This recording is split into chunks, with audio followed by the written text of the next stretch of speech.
Clara Whitmore's fingers had gone numb 20 minutes ago. Not from the December cold, though snow was falling harder now, collecting in the folds of her thin dress. Not from standing bareheaded on this wooden platform in the center of Redemption Falls, while her father auctioned her off like a lame mare. The numbness came from somewhere deeper. From the place inside her chest where shame and fury had been burning for so long, they'd finally consumed all the feeling, leaving nothing but ash and the terrible, hollow certainty that this was how her story ended. 24 years old, widowed, barren, worth exactly whatever price desperate men would pay for a woman who couldn't give them sons. Her father was about to find out that price was lower than he'd hoped. Now, before we go any further, subscribe to this channel right now. Stay with me until the very end, because what happens next will restore your faith in second chances. Comment below with your city.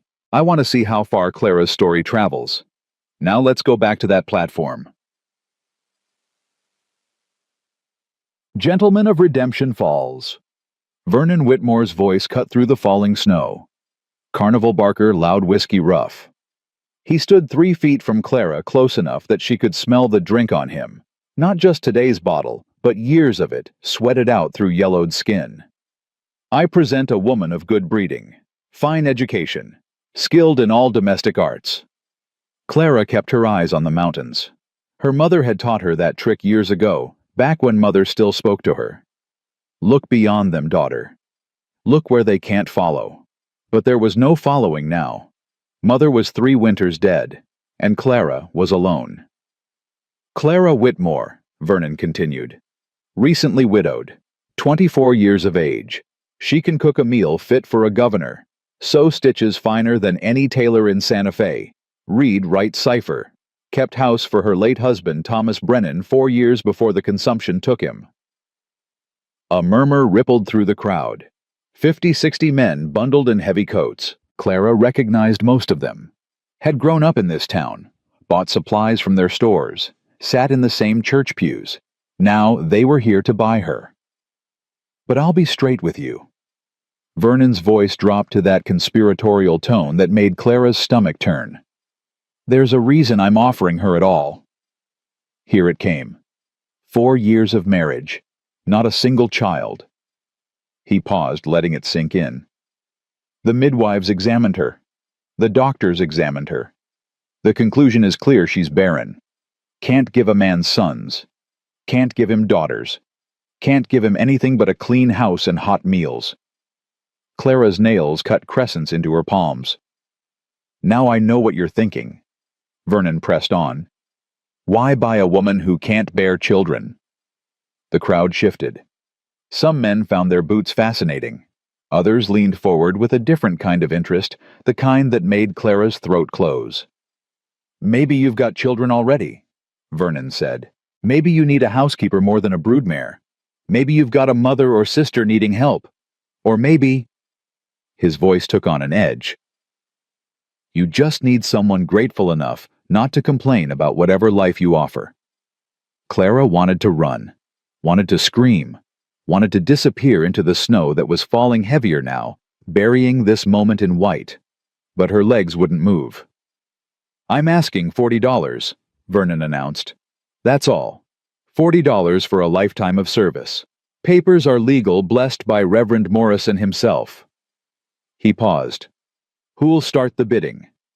Silence. Not a voice. Not a hand. The snow fell. Clara could feel wetness seeping through her dress, now the good blue one Mother had sewn. The fabric clung to her shoulders, her back. Cold seeped through to skin. Still silence. Vernon's jaw tightened. Come now, gentlemen. $35. That's less than a decent milk cow.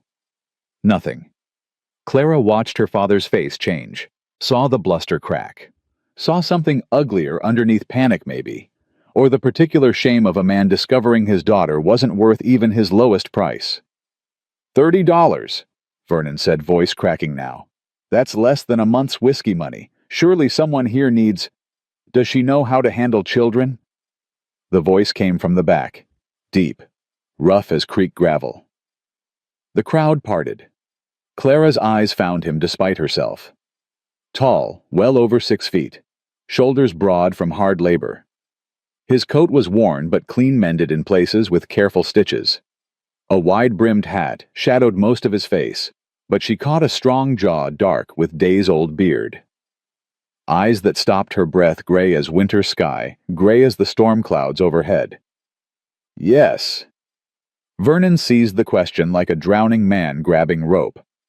Yes, she's wonderful with children. Helped raise her younger cousins very patient. I asked her. 3 words. Quiet. Final. The square went dead silent. Nobody interrupted Vernon Whitmore mid-pitch, not in public, not when he was already humiliated. But Vernon's mouth snapped shut, the tall man's gray eyes fixed on Clara. Ma'am, I'm asking you directly. Do you know how to care for children? Clara's throat was desert dry. She hadn't expected direct conversation, hadn't prepared for someone to see her as a person instead of livestock. Yes, sir. Her voice came out rough. I helped raise my cousins from when they were babes, 4 of them, newborn to about 8 years. I know how to feed them, clothe them, teach them their letters and numbers. He nodded slowly. Young ones only then. I'm better with young children, yes, sir. Honesty felt dangerous, but something about his steady gaze demanded it. But I can manage older ones too. I've just got more practice with the little ones. He studied her, not evaluating her hips or face or potential for bedwarming, looking for something else, something deeper. She can't bear children, Vernon interjected, clearly worried. I want that crystal clear. 4 years produced nothing. If you're wanting sons... I have sons, the man said. Simple, factual. 5 children total. Their mother died 18 months ago. Influenza took her fast. Understanding rippled through the crowd. Several women made sympathetic sounds. Losing a wife was common enough. 5 motherless children that cut different. 5. Vernon's eyes lit up like he'd struck gold. Well then, sir, you're looking at exactly what you need, $40. And she's yours, ready to mother those children. How old are they? Clara heard her own voice, shocked herself by speaking. Both men turned. She shouldn't have. Women on auction blocks didn't ask questions. But something about this stranger made her feel like maybe, just maybe, she could. The oldest is 12, the man said, addressing her directly. Name's Benjamin. Thinks he's the man of the house, since I'm gone sunup to sundown running the ranch. He paused. Something flickered in those gray eyes, grief still raw. Then there's Samuel, 9 years old, angry. Angry at the world for spinning on. Angry at me for not saving his mama. Angry at God for taking her. His voice dropped lower. Lucas is 7. Hasn't spoken since the funeral. Not more than a handful of words in 18 months. Doctor says grief stole his voice. Says it'll come back when he's ready. Clara's chest tightened. The twins are 5, he continued.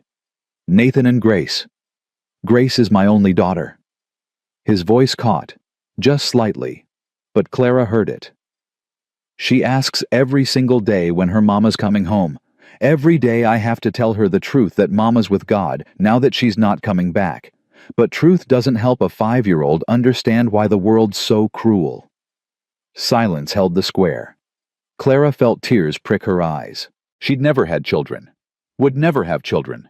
But she understood grief. Understood what it meant to lose someone and have the world expect you to just keep standing. I'm sorry, she said softly. That's a terrible loss for all of you. The man gave a short nod. Then he turned back to Vernon. What's your daughter's name? Clara. Clara Whitmore. Was Brennan, but she's reclaimed her maiden name since... Clara. The way he said it made it sound less harsh, almost gentle. Then, after a long moment, he reached into his coat, pulled out a small leather pouch. From it, he extracted a single coin, a silver dollar, and placed it on the platform's edge. The soft clink echoed like a gunshot. The crowd gasped. Vernon's face went purple. Now see here, I said $40. 40, that's $1. 1, that's an insult, sir, and I won't... That's all she's worth in this town, The man's voice was still quiet, but it carried an edge now, sharp as a skinning knife. In this town, she's been judged and found wanting through no fault of her own. You're selling her because you're ashamed of her.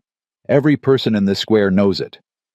Vernon's mouth worked. No sound came out. The tall man continued, his eyes sweeping the crowd. If any man here truly valued her skills, her character, her humanity, you'd have bid already. He let that sink in. But you haven't, because all you see is a woman who can't give sons. In your eyes, that makes her worthless. He paused. The snow fell harder. So I'm offering $1, which is $1 more than anyone else here values her at. And when she leaves with me, she won't be judged anymore. Not in my home. Not by my children. Not by me. The square was so quiet, Clara could hear her own heartbeat. Could hear snow hitting the platform. Could hear someone's horse shift its weight 50 feet away. She stared at this stranger, this rancher with winter sky eyes, and felt something crack open in her chest. Something that had been frozen solid since the day the midwife had delivered her verdict with pitying eyes. Vernon found his voice. That's robbery, highway robbery. I'll have the sheriff. Sheriff's standing right there. The man nodded toward a portly figure at the crowd's edge. He can confirm this is legal. You set the terms. Any man with coin can take her tonight. I've got coin. He turned back to Vernon, met his eyes with a direct challenge. Unless you'd like to call it off, take your daughter home with the dignity she deserves. It was a dare. Plain spoken. Keep your daughter and admit you were wrong to sell her. Or take the dollar and live with the shame. Vernon Whitmore had never chosen dignity over profit. His hand shot out, snatched the silver dollar. For just a moment, one brief moment, his eyes met Clara's. She saw something there. Regret, maybe, or just the reflection of his own degradation. Then he turned away. She's yours, he said, voice hoarse. Papers by morning. The tall man nodded once, then turned to Clara. I'm William Hart, he said. I have a ranch 12 miles north up near Pine Ridge. I need help with my children. They're hurting, and I can't reach them the way their mother could. He paused, choosing words carefully. I can offer you a room of your own, 3 meals a day, $1 a week for personal necessities. In exchange, I need you to care for the house and the children. The way he emphasized those words, the house and the children, made his meaning clear. Nothing else. Relief flooded through Clara so powerfully, her knees weakened. I understand, Mr. Hart. Thank you. Can you ride? Yes, sir. Not well, but I can stay in a saddle. Good enough. He glanced at the darkening sky. Collect whatever belongs to you. We're leaving now. Now. Clara blinked. But the papers will be delivered when they're ready. I'm not leaving you in this town 1 minute longer than necessary. Clara looked toward her father, hoping for what? A goodbye. Some acknowledgement. But Vernon was already walking toward the saloon, his silver dollar clutched tight. I'll just... Clara's voice faltered.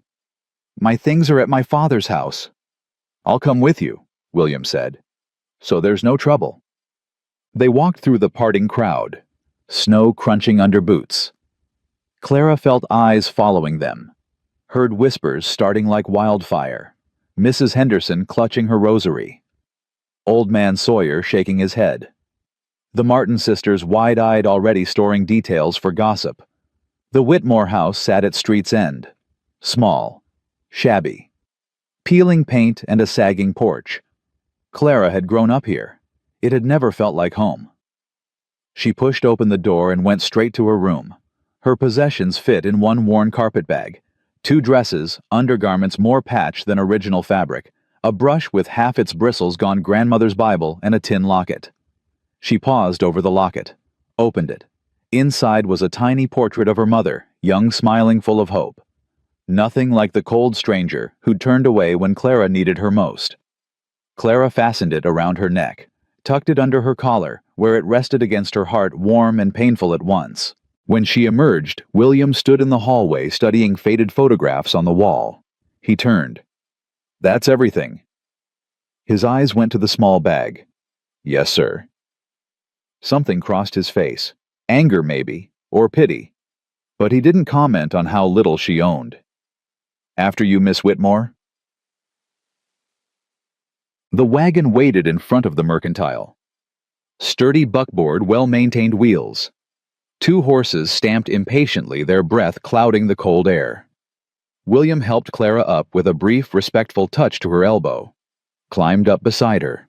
Took the reins. They left Redemption Falls without ceremony. Clara didn't look back. For the first hour, silence. The landscape rolled past snow-covered plains, scattered pines, distant mountains, white against gray sky.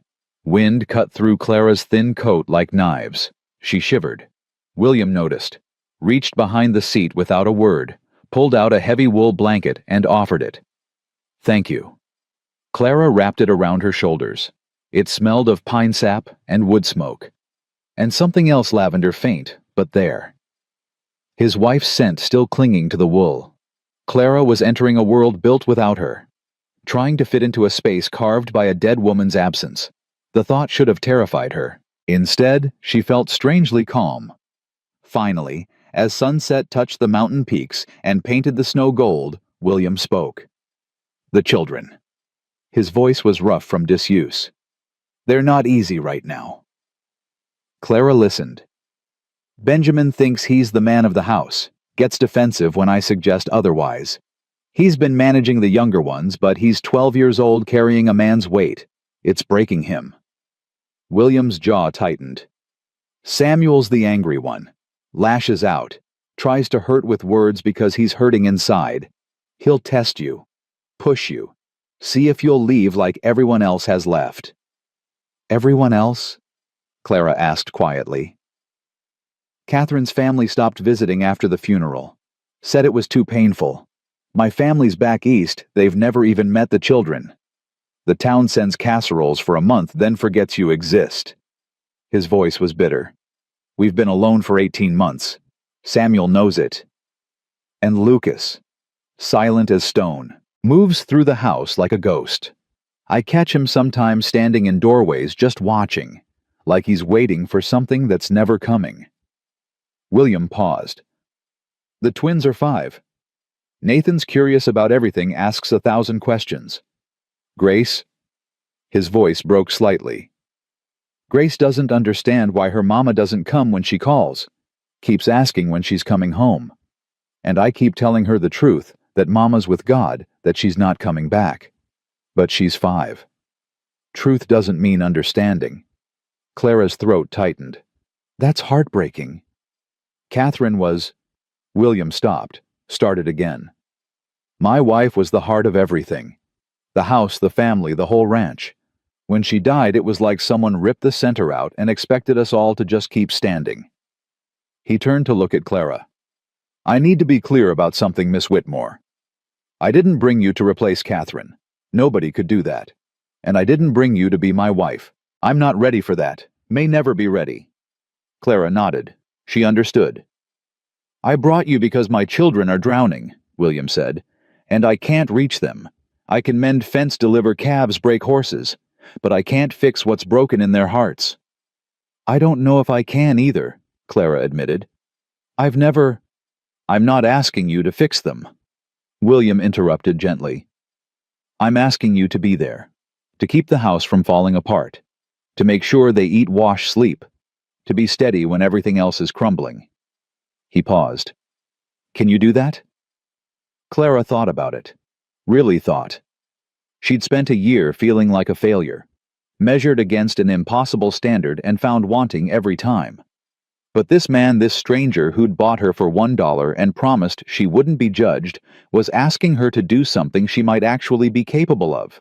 Not to give birth, not to provide heirs.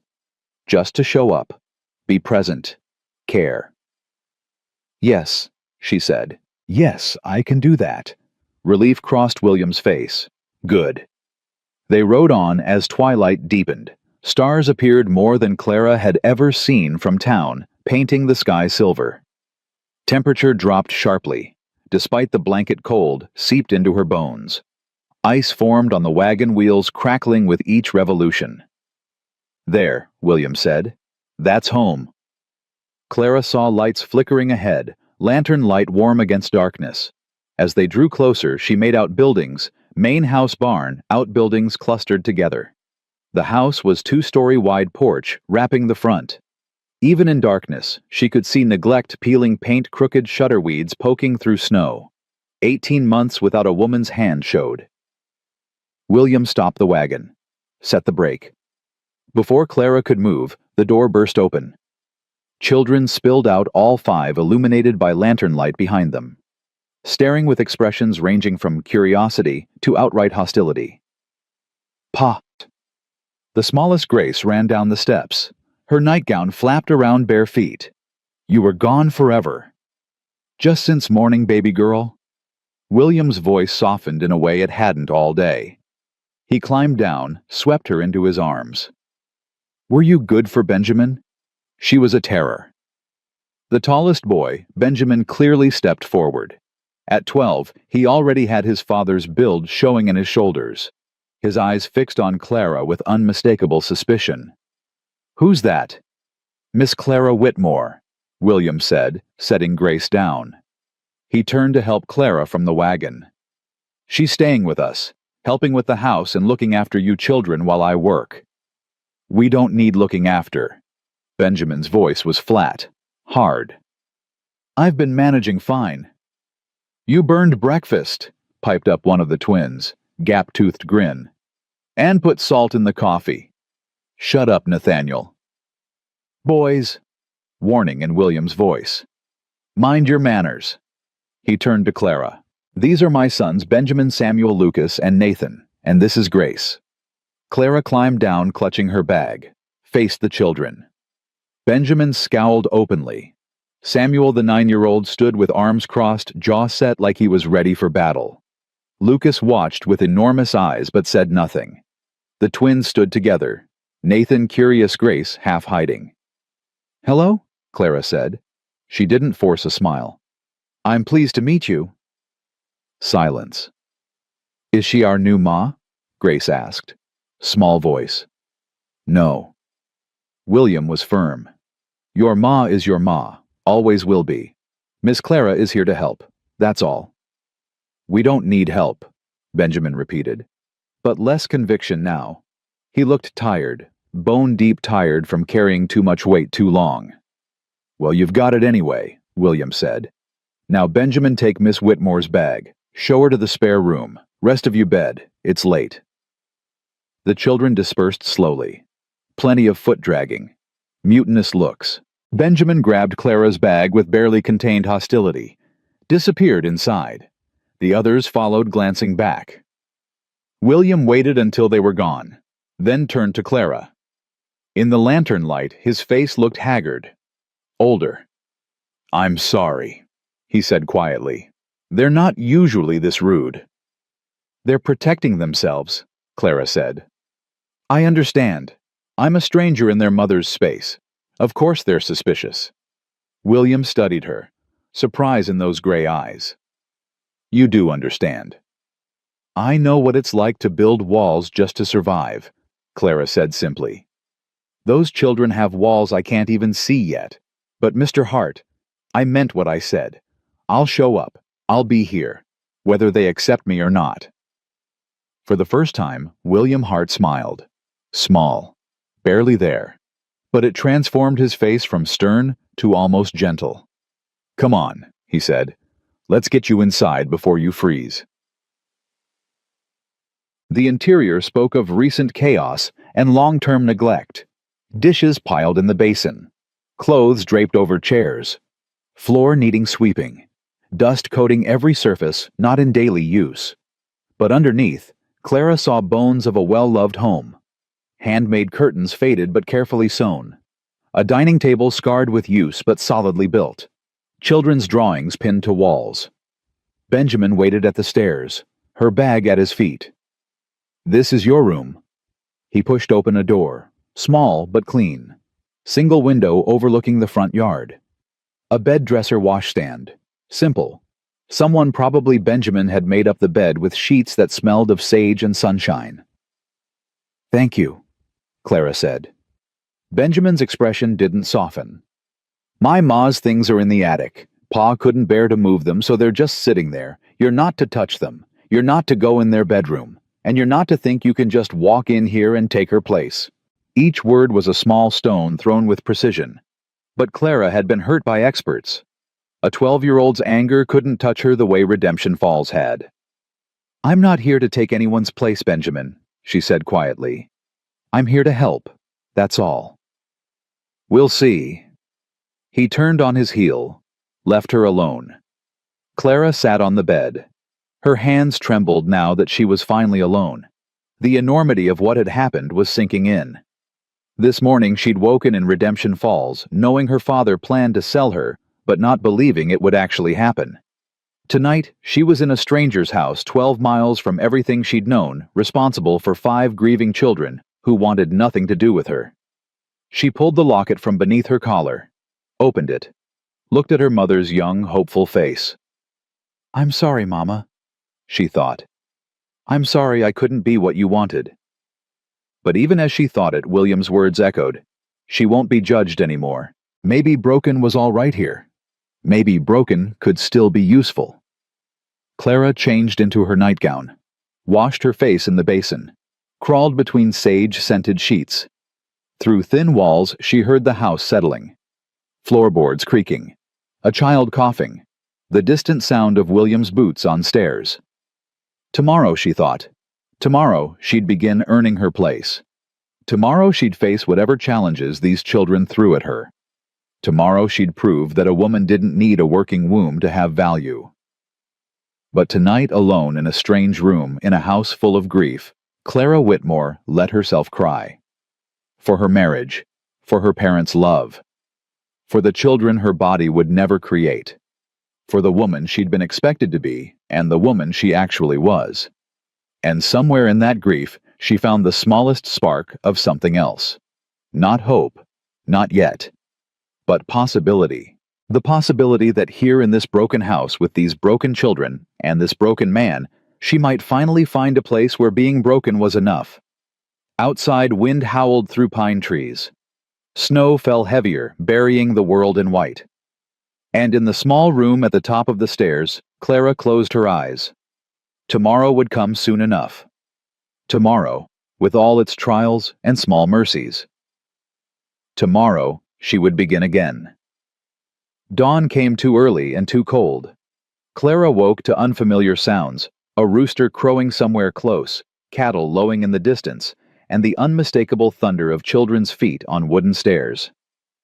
For a moment, she couldn't remember where she was. Then it all came rushing back.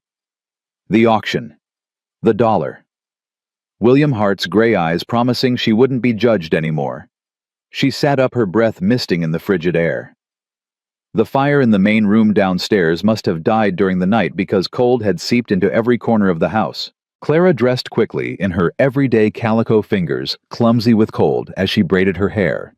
Through the thin walls, she could hear voices raised in argument. "I told you to watch the stove, Matthew." "I did watch it.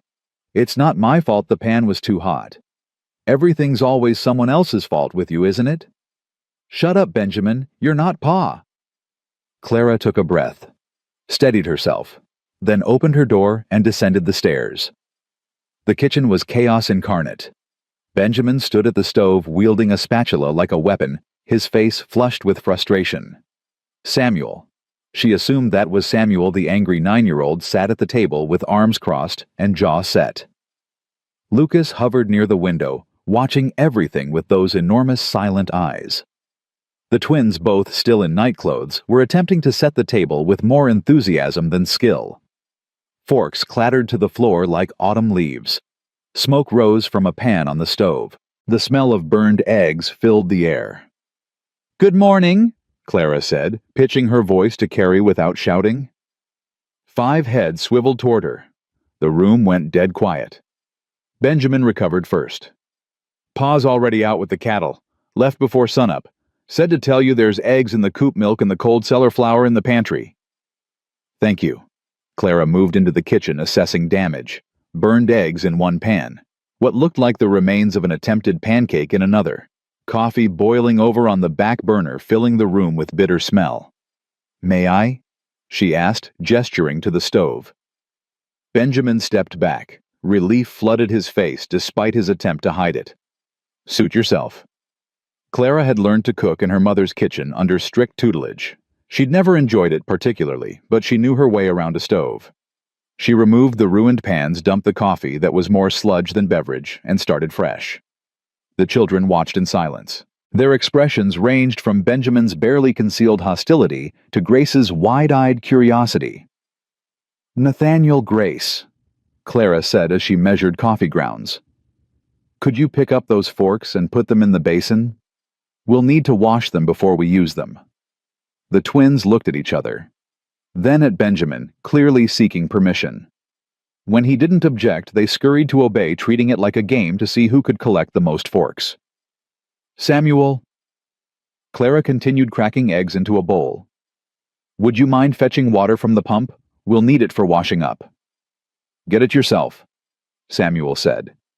Didn't move from his chair. Clara paused, egg in each hand. Turned to look at him properly. This was a test. Push too hard, and she'd lose him completely. Back down and she'd never earn his respect. "All right," she said mildly, turning back to her work. "I'll get it myself in a moment. Though I have to say, your father struck me as the kind of man who raises children with better manners than that." It was a gamble invoking William's authority when he wasn't present to back her up. Samuel's face flushed. For a moment Clara thought he'd double down on the rudeness. Then he stood abruptly, his chair scraping across the floor. "Fine," he muttered, grabbing the water bucket and stalking out the back door. Small victory. Clara allowed herself a mental note of it before whisking the eggs with a fork. Beside her, Benjamin was studiously ignoring her presence, but she could feel his attention tracking her every move. "Your mother must have been a wonderful cook," Clara ventured, keeping her tone conversational. "This is a well-organized kitchen. Everything has its place." Benjamin's jaw tightened. She was the best. Her cinnamon rolls every Sunday were better than anyone's in the whole territory. And her stew... He stopped abruptly. "Don't." "Don't what?" "Don't talk about her like you knew her, like you have any right to even speak her name." Clara set down her whisk, turned to face him fully. "You're right. I didn't know her. I don't have any right to speak about her as if I did. I'm sorry." Benjamin blinked. Clearly hadn't expected an apology. "But," Clara continued gently, "I can see evidence of her everywhere in this house. In the curtains she sewed. In the way she organized this kitchen. In the fact that her children loved her so much, they're willing to fight anyone who might try to replace her." She paused. "I'm not trying to replace her, Benjamin. I'm just trying to help." Before he could respond, Samuel burst back in with the water bucket, slopping a good amount across the floor in the process. "Here," he said, slamming it down. "Your water." "Thank you," Clara said. Nothing in her tone acknowledged his rudeness. "That's very helpful." Samuel looked confused by her mild response. He'd clearly been expecting a fight. Clara poured the eggs into a heated pan slicked with butter and got to work. Within minutes, she'd produced scrambled eggs that were actually edible toasted bread that wasn't burned, and fresh coffee that smelled like coffee instead of mud. "Everyone sit," she said. "Breakfast is ready." They gathered around the table, slowly, suspicion written on every face except Grace's. The little girl climbed into her chair with the help of Nathan, her blonde curls tangled, and her nightgown askew. Clara served the food and sat down herself, suddenly aware of 5 pairs of eyes watching her every move. "Aren't you going to say grace?" Grace asked. Then giggled at her own accidental pun. "Grace say grace." "Would you like to say it, sweetheart?" Clara asked. Grace's face fell. "I don't remember all the words. Mama used to say it, but I forget." Silence descended, heavy with grief. "That's all right," Clara said gently. We can say a simple one together. Would that be okay? Grace nodded. Clara bowed her head. Thank you for this food, for this family, and for this day. Amen. Amen? The children echoed. All except Samuel, who stared at his plate with mutinous silence. They ate. The eggs weren't perfect. Clara had been out of practice, but they were edible and hot, and that seemed to be enough.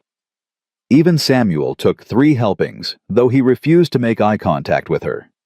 After breakfast, Clara surveyed the disaster that was the main room. Dishes everywhere, clothes draped over furniture, dust thick enough to write your name in. 16 months of grieving men and children had left their mark. All right, she said more to herself than the children. Where do we start? You don't need to, Benjamin began. I know I don't need to, Clara interrupted. But I'm going to anyway. This house deserves better than this. Your mother deserves better than this. That stopped his protest cold. Now, Clara continued, I'm going to need help. Benjamin, you're in charge of collecting all the clothes that need washing. Samuel, you're going to help me move furniture so we can sweep properly. Lucas. She turned to the silent 7-year-old who'd been shadowing them all morning without saying a word. Lucas, would you be willing to help me figure out where things go? You've lived here your whole life. I haven't. I'll need a guide. Lucas stared at her with those enormous eyes. Didn't speak. But after a moment he nodded. Perfect. Nathaniel, Grace, you two are on a treasure hunt. I need you to find anything that doesn't belong where it is. Toys, books, anything that should be put away. Can you do that? The twins nodded enthusiastically, already scanning the room for misplaced items. They set to work. Clara had learned long ago that the best way to manage children was to keep them busy and make them feel useful. Within an hour, the main room was starting to look less like a disaster zone and more like a home. Benjamin worked in sullen silence, but he worked. Samuel complained constantly about everything. The dust, the work, the unfairness of having to clean when he'd rather be outside, but his hands kept moving.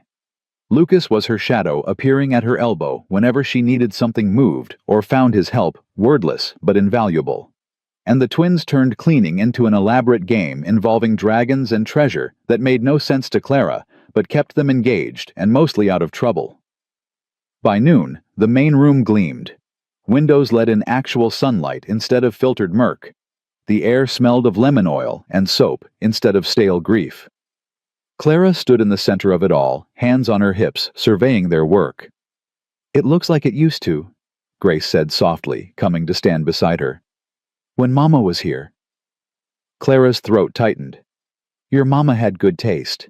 We're just continuing what she started. Lunch was simple bread and cheese and apples from the cold cellar, eaten around the table with considerably less tension than breakfast had held.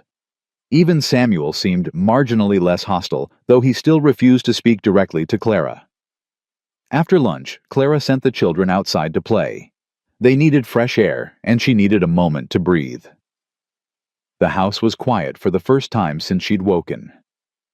Clara walked through the rooms, slowly taking stock. There was so much work to be done.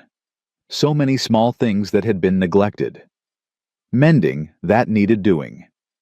Floors that needed scrubbing. A garden that... She stopped at the back window looking out at what had once been a garden. Now, it was just frozen ground and dead stalks poking through snow. Catherine's garden William had mentioned. Clara made a mental note. Spring would come eventually. When it did, she'd see what could be saved. She's dead, you know. Clara turned. Samuel stood in the doorway, his face hard. Who's dead? Samuel. My ma. She's dead, and she's not coming back, and you being here doesn't change that. Clara moved to the table, sat down, gestured to the chair across from her. Samuel didn't move. You're right, Clara said quietly. Your mother is gone, and nothing I do will change that. I'm not here to change that, Samuel. I'm not here to make you forget her or replace her, or pretend like she never existed. Then why are you here? Because your father asked me to help. Because you and your brothers and sister need someone to make sure you eat and wash and have clean clothes. Because this house was falling apart, and someone needed to try to hold it together. We were doing fine without you, Samuel said, but his voice cracked. No, Clara said gently. You weren't. You were surviving. That's different from being fine. Samuel's face twisted. You don't know anything about us, about what it's like. You're right. I don't know what it's like to lose a mother. But I know what it's like to lose someone. I know what it's like to feel like the world is against you. I know what it's like to be so angry you could scream, but you have to just keep going anyway because there's no other choice. She paused. And I know that being angry at me is easier than being angry at your mother for dying or at God for taking her. So if you need to be angry at me, Samuel, that's all right. I can handle it. Samuel stared at her. His 9-year-old face was working through emotions too big for his small frame. Then he turned and ran. Clara let him go. Some things couldn't be fixed with words. The afternoon passed in more cleaning, more organizing, more small battles won and lost with the children's trust. Benjamin remained warily suspicious. Samuel avoided her entirely after their confrontation, but Lucas brought her a smooth stone he'd found by the creek and placed it carefully on the kitchen windowsill, without explanation. And Grace asked if Clara could help her brush out her tangled hair. Clara sat on the porch steps with Grace between her knees, working a brush gently through blonde curls, while the winter sun slanted low. Mama used to sing when she brushed my hair, Grace said. Do you know any songs? Clara's voice was nothing special, serviceable but plain. But she sang anyway, Hush Little Baby, in a quiet voice while her hands worked through tangles. Grace hummed along, not quite on key. That was nice, Grace said when Clara finished. You're nice. Thank you, sweetheart. Are you going to stay, or are you going to go away like everyone else? Clara's hands stilled. What do you mean, like everyone else? Grandma and Grandpa used to visit all the time. Then Mama died and they stopped coming. They said it was too sad. And the church ladies brought food for a while, but then they stopped too. Everybody stops. Clara's chest ached. I'm not going to stop, Grace. I'm going to stay. Promise. I promise. What if we're bad? Samuel's mean sometimes. Benjamin gets grumpy. What if we make you want to leave? Clara turned Grace around gently so they were face to face. Listen to me carefully, Grace. You could be as bad as you possibly know how to be, and I still wouldn't leave. Do you know why? Grace shook her head. Because I made a promise to your father that I would help take care of you, and I keep my promises. Grace studied her with those serious 5-year-old eyes. Then she threw her arms around Clara's neck and held on tight. Clara held her back, this motherless child who smelled of little girl sweat and pine trees. And something in her chest that had been frozen for so long started to thaw. William returned as the sun was setting, riding in on a horse caked with mud and exhausted from a long day. He dismounted in front of the house and stopped short, taking in the scene on the porch, Clara with Grace in her lap, both of them watching the last of the daylight paint the snow gold. Pa! Grace scrambled down and ran to him. Miss Clara sang to me and brushed my hair, and she promised she's not going to leave. William's gray eyes met Clara's over his daughter's head. Something passed between them. Understanding, maybe. Or just exhausted gratitude. Is that so? He asked Grace, but he was still looking at Clara. I keep my promises, Mr. Hart, Clara said quietly.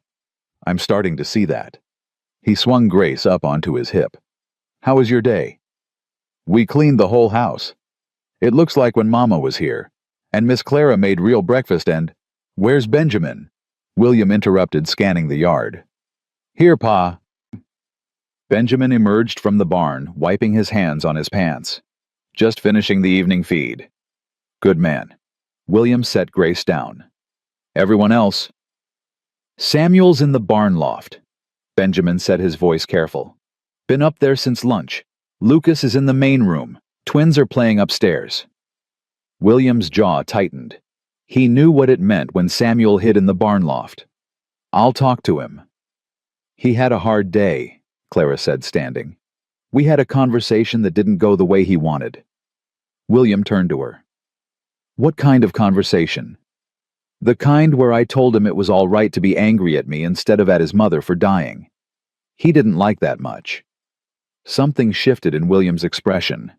You told him that someone needed to. William studied her for a long moment, then nodded slowly. I'll go talk to him. You've done enough for one day. I'll get dinner started, Clara said. You must be starving. She headed inside before he could argue, before she could see whatever emotion was playing across his weathered face. Dinner was quiet. Samuel came down from the loft but didn't speak. He sat at the table and ate the stew Clara had made. Not from Catherine's recipe box, she wasn't ready for that yet, but from her own mother's recipe, and kept his eyes on his plate. William ate like a man who'd been working since before dawn and hadn't stopped. He didn't say much, but Clara felt him watching the children, assessing how this first day had gone. After dinner, the children scattered to their evening routines. William lingered at the table while Clara washed dishes. The house looks good, he said finally. Better than it has in months. The children helped. They worked hard. Benjamin said you were fair, that you didn't try to be something you weren't. Clara dried a plate, set it carefully in the cupboard. I told them I wasn't here to replace their mother. That seemed important to establish early. It was. William stood bringing his coffee cup to the basin. Clara, Miss Whitmore, I want you to know. Today. What you did today. It mattered. Clara's hands stilled in the dishwater. I just cleaned and cooked, Mr. Hart. Nothing extraordinary. You showed up, William said quietly. You did what you said you'd do. In this house with these children, that's more extraordinary than you know. He left her there in the kitchen, his boots heavy on the stairs, as he went to check on the children before bed. Clara finished the dishes in the quiet house, her hands moving through soapy water, while her mind turned over the day. The small victories and the larger battles still to come. Samuel's anger, and Grace's trust, and Lucas's silent stone offering, and Benjamin's wary respect. She'd survived day one. That was something. When the kitchen was clean and the house had settled into nighttime quiet, Clara climbed the stairs to her small room. She changed into her nightgown, washed her face, and crawled into bed. Through the walls, she heard the sounds of the house. William's low voice checking on children. Grace asking for one more drink of water, Nathan and Lucas whispering in their shared room. The sounds of family. Clara closed her eyes and let herself imagine just for a moment that this was her family. These were her children. This was her home. It wasn't. Not yet. Maybe not ever. But tomorrow she would show up again. And the day after that. And the day after that. Until showing up became belonging. Until broken became whole. Until, maybe just maybe, a woman bought for $1 could become priceless. Outside, snow began to fall again, silent and soft, covering the world in white. And inside the small room at the top of the stairs, Clara Whitmore slept dreamlessly, for the first time in longer than she could remember, wrapped in sage-scented sheets, and the tentative hope that she might actually survive this after all. 3 weeks passed in a blur of early mornings and exhausted nights. Clara fell into the rhythm of ranch life wake before dawn. Start the fire, make breakfast clean. Cook, mend, repeat. The children slowly, grudgingly began to accept her presence. Benjamin stopped watching her, like she might steal the silver at any moment. Samuel's barbs lost some of their edge. Lucas left small gifts on her windowsill almost daily, now roc's feathers, once a perfectly preserved bird's nest. And Grace had taken to following Clara everywhere, a small shadow in a too-big nightgown that desperately needed replacing. It was Grace who woke her that morning, climbing into her bed before sunrise, her small body radiating heat like a stove. "Mama Clara," Grace whispered. She'd started calling Clara that a week ago, testing the name carefully like it might break. "My throat hurts, and my head feels funny." Clara pressed a hand to Grace's forehead. Hot. Too hot. "All right, sweetheart," Clara said, keeping her voice calm despite the ice forming in her stomach. "Let's get you back to bed. You're staying home today." She carried Grace to the room she shared with Nathan, tucked her under blankets, and felt her forehead again. Still burning. Just a winter cold, Clara told herself. Nothing that rest and fluids wouldn't cure. By noon, she knew she was wrong. Grace's fever had spiked to something dangerous. The little girl drifted in and out of consciousness, mumbling nonsense about chickens and snowmen and whether the sky was supposed to be green. Her skin was dry, despite the heat radiating from her small body. Her lips cracked, even though Clara kept trying to get water into her. "Benjamin," Clara said, her voice steadier than she felt. "I need you to ride out to the north pasture where your father's working. Tell him Grace is very sick. Tell him I need him home." Benjamin's face went white. Is it like when Ma—" "No," Clara said firmly, though she wasn't sure she believed it herself. "It's not like that. But she needs her father. Can you go?" Benjamin was out the door before she finished speaking, running for the barn with the desperate speed of a child trying to outrun his worst nightmare. Samuel. Clara turned to find him standing in the doorway, his face carefully blank. "I need you to ride to town. Get Doc Morrison. Fast as you can. Can you do that?" For once, Samuel didn't argue. Didn't make a smart remark or challenge her authority. He just nodded and ran. That left Clara alone with Grace Lucas and Nathan. The twins stood together near the bed, holding hands, their usual energy subdued into worried stillness. "Lucas," Clara said, "pump fresh water, as much as you can carry. Nathan, go to the pantry and bring me any dried herbs you can find. Mint chamomile, anything that looks like it's for tea." The boys scattered to their tasks, grateful to have something to do besides watch their sister burn. Clara sat on the edge of Grace's bed and pressed another cool cloth to the child's forehead. Grace's eyes fluttered open, unfocused and glassy. "Mama." Grace's voice was barely a whisper. Clara's throat closed. "It's Miss Clara, sweetheart. Your mama's still with God, remember." "Want Mama." Tears leaked from the corners of Grace's eyes. "Want Mama to make it stop hurting." "I know, baby. I know you do." Clara's own tears fell unchecked now. "But your mama can't come back. So you've got me instead. And I'm going to do everything I can to make you better, all right. But I need you to fight. I need you to be brave and strong and fight."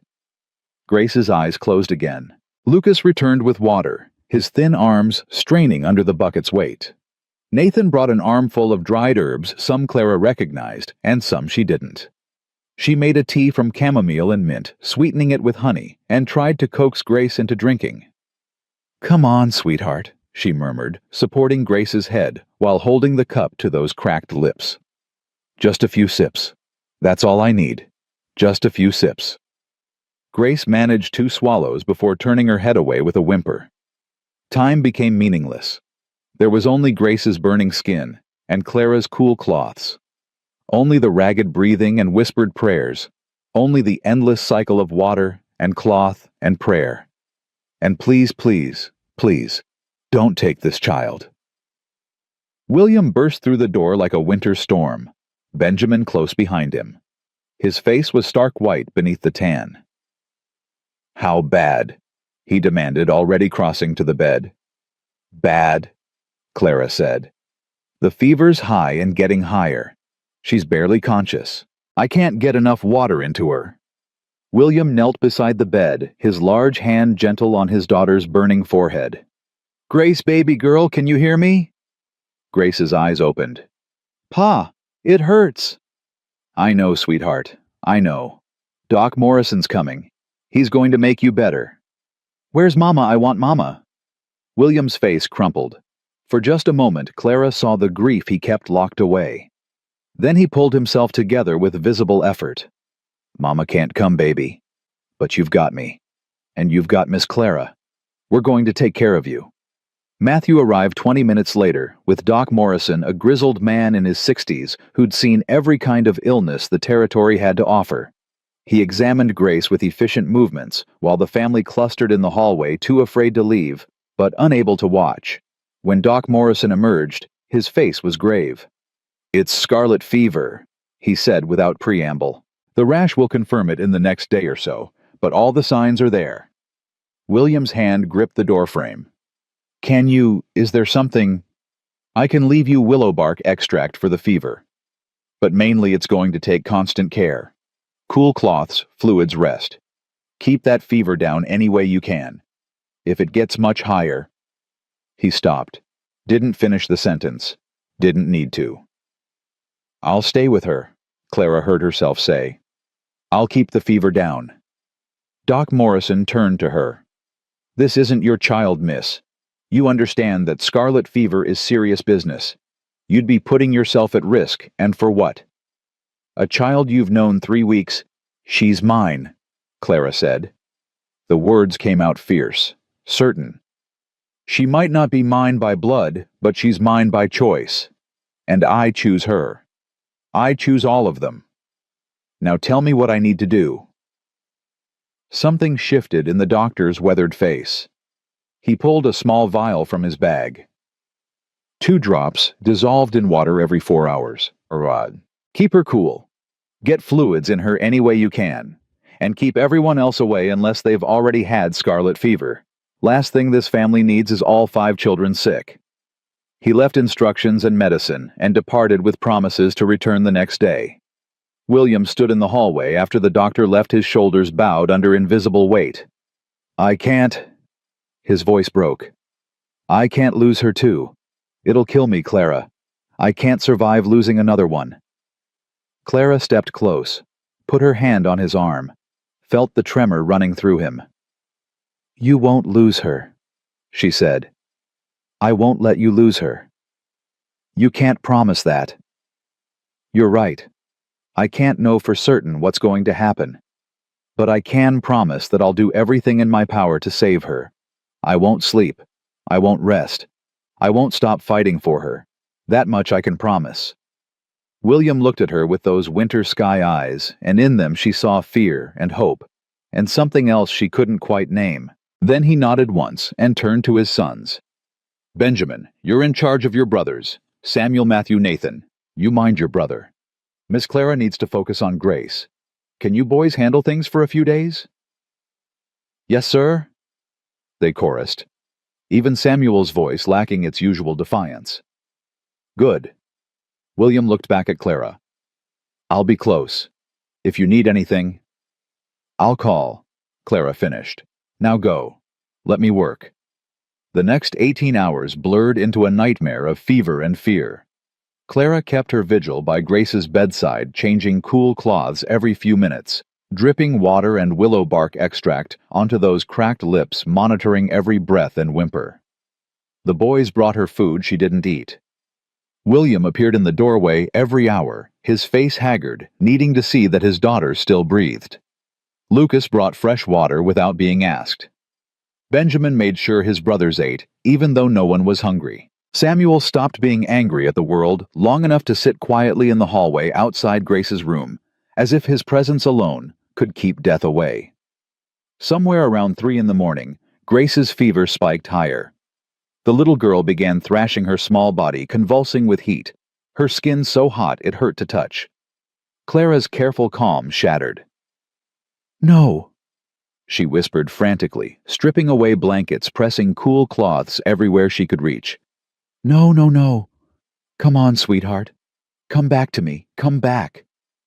She worked with desperate efficiency, changing water to make it colder, adding more willow bark extract, physically holding Grace still so she wouldn't hurt herself in her delirium. Tears streamed down Clara's face unchecked as she worked her hands, moving on instinct, while her mind screamed prayers into the darkness. You can't have her, Clara said fiercely to the empty room, to whatever force decided who lived and who died. I don't care what you took from me. I don't care that my body couldn't give life. I'm giving it now. I'm choosing this child, this life, this moment. And you can't have her. Time lost meaning. There was only Grace's burning skin and Clara's cool cloths, only the ragged breathing and the whispered prayers, only the endless battle between fever and will. Then, just as the first gray light of dawn began seeping through the window, something shifted. Grace's thrashing slowed. Her breathing, while still labored, became more regular. Clara pressed her palm to the child's forehead, and felt not coolness, not yet, but less heat.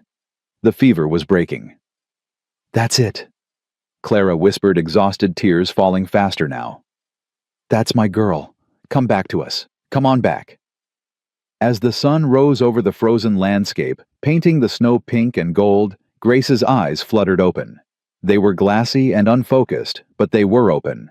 Her cracked lips moved. "Thirsty." It was the most beautiful word Clara had ever heard. "Yes, sweetheart. Yes, I'll get you water." Clara's hands shook as she poured fresh water, adding a drop of honey for sweetness.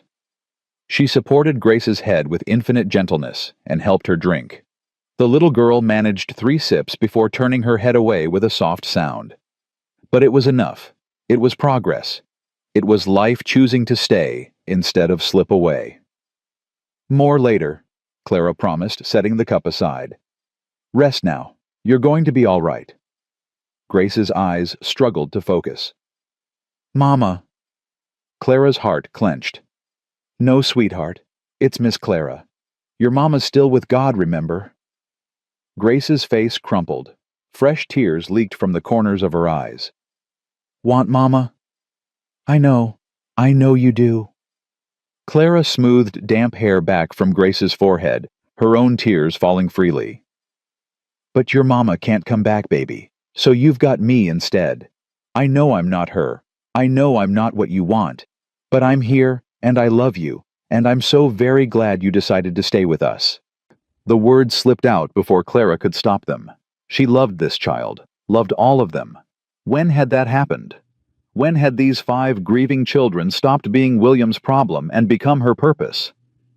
Grace's small hand found Clara's and held on with surprising strength. "Stay. Always," Clara promised. "I'll stay always." She must have dozed then, exhaustion finally claiming her, because the next thing she knew, someone was touching her shoulder gently, and she jerked awake with a gasp. William stood beside her, his face showing every hour of a sleepless night. "Doc Morrison's here. Came at first light like he promised." Clara stood on shaky legs, her body protesting the hours spent bent over Grace's bed. The fever broke about an hour ago. She woke up, asked for water, managed a few sips. Something that might have been a sob caught in William's throat, but he swallowed it back. "You stayed all night." "I told you I would." "Benjamin said you barely ate, that you've been up here for almost 36 hours straight." "Your daughter needed me," Clara said simply. That mattered more than sleep or food. William looked at her for a long moment, something intense in those gray eyes. Then Doc Morrison was bustling in, efficient and professional, and the moment passed. The doctor examined Grace with careful movements, his craggy face betraying nothing until he'd completed his assessment. Finally he straightened. "She'll live," he pronounced. "Fever's broken, which is the biggest hurdle.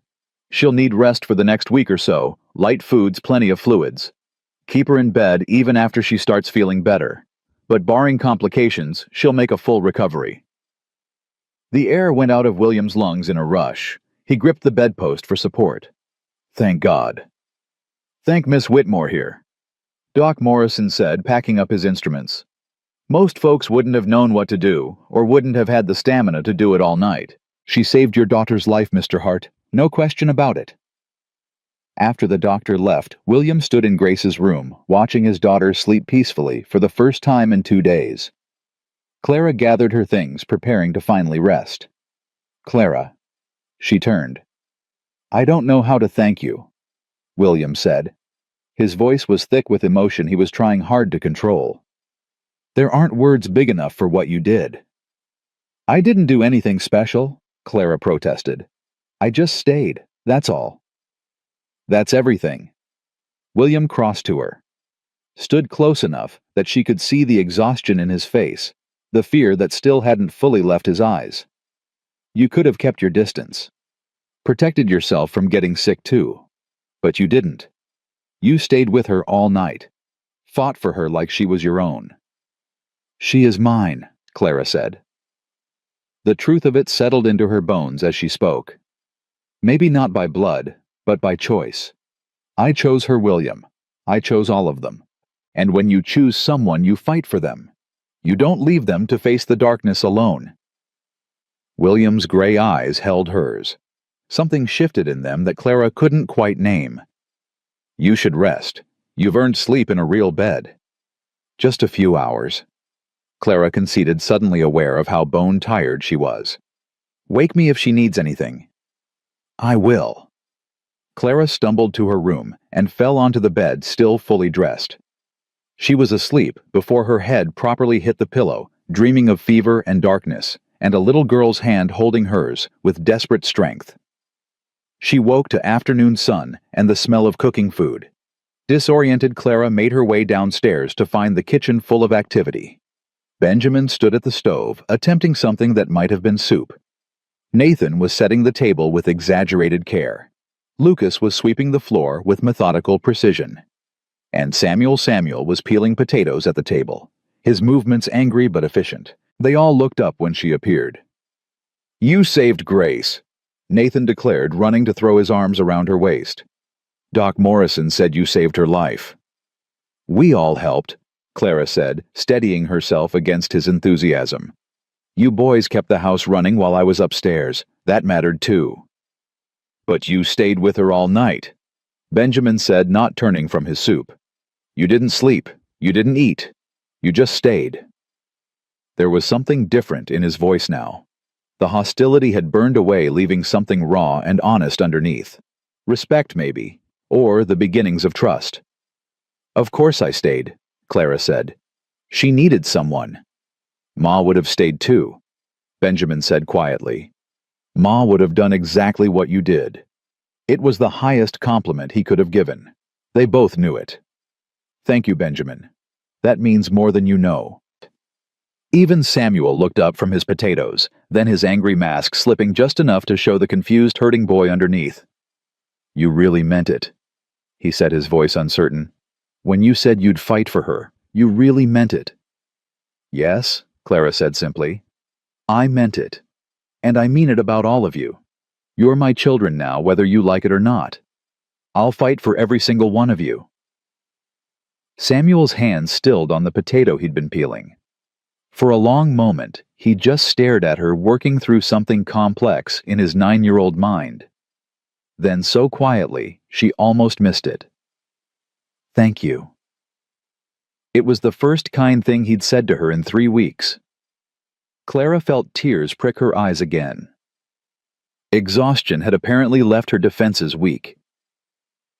You're welcome, Samuel. Now who's hungry? Because I smell something burning.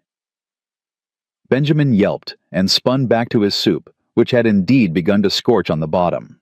The moment of emotional intensity broke into organized chaos as everyone scrambled to save lunch. But something had shifted. Some invisible line had been crossed. They all felt it. Over the next week, as Grace slowly recovered her strength, the household found a new rhythm. Benjamin stopped watching Clara with suspicion and started actually asking her questions about cooking, about his mother's recipes, about whether she thought a certain shirt needed mending. Nathan appointed himself her shadow, following her everywhere and narrating her activities like she was the most fascinating person alive. Lucas's gifts increased: more flowers, more rocks, and once a perfectly symmetrical pine cone that he placed on her pillow with the reverence of someone offering treasure. And Samuel slowly, grudgingly let his walls come down. It started with small things: passing her the salt without being asked, offering to carry water from the pump, not scowling quite so fiercely when she asked him to do chores. By the end of the week, he'd actually smiled at something she said. A quick flash of expression he tried to hide, but didn't quite manage. On the 8th day after Grace's fever broke, the little girl was finally well enough to come downstairs for dinner. She was thinner, paler still, weak enough that William had to carry her. But her eyes were bright, and her smile genuine. They gathered around the table, all 7 of them, for the first meal they'd shared since Grace had gotten sick. Clara had made chicken and dumplings from Catherine's recipe box the first time she'd dared to use one of the dead woman's recipes, and fresh bread and apple pie from the cold cellar stores. As they ate, conversation flowed naturally. The boys talking about their chores. Grace chattering about all the things she'd missed while sick.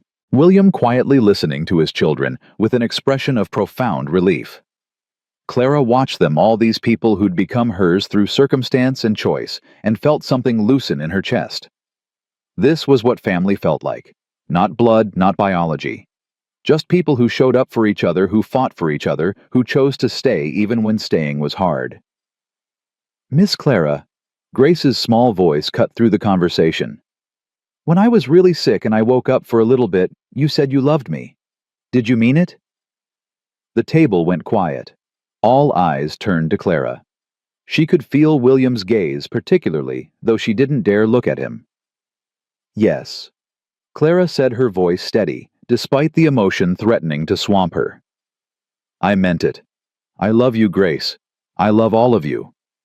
Even me. Samuel asked, his voice small. Even though I was mean to you.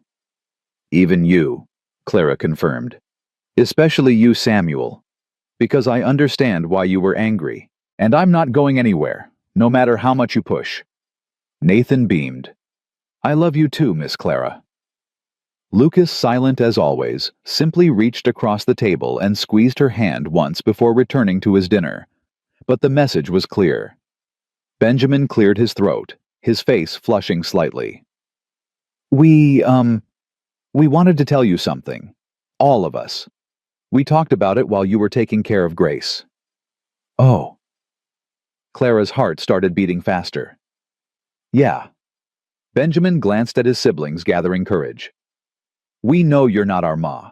You're not trying to be our ma, and we appreciate that. But you're here, and you care, and you fight for us. He paused. So we thought we wanted to know if, can we call you Mama? Grace blurted out before Benjamin could finish his carefully prepared speech. Not instead of our first Mama, but like a second Mama. The Mama who's here now. Clara couldn't speak. Couldn't breathe. The question hung in the air like something holy. You don't have to, Benjamin added quickly, misreading her silence.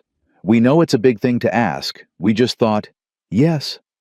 Clara managed her voice breaking. Yes, you can call me Mama. I'd be honored. The smile that broke across Grace's face was brighter than the winter sun. Really? Really? Then can you tuck me in tonight like a real mama would?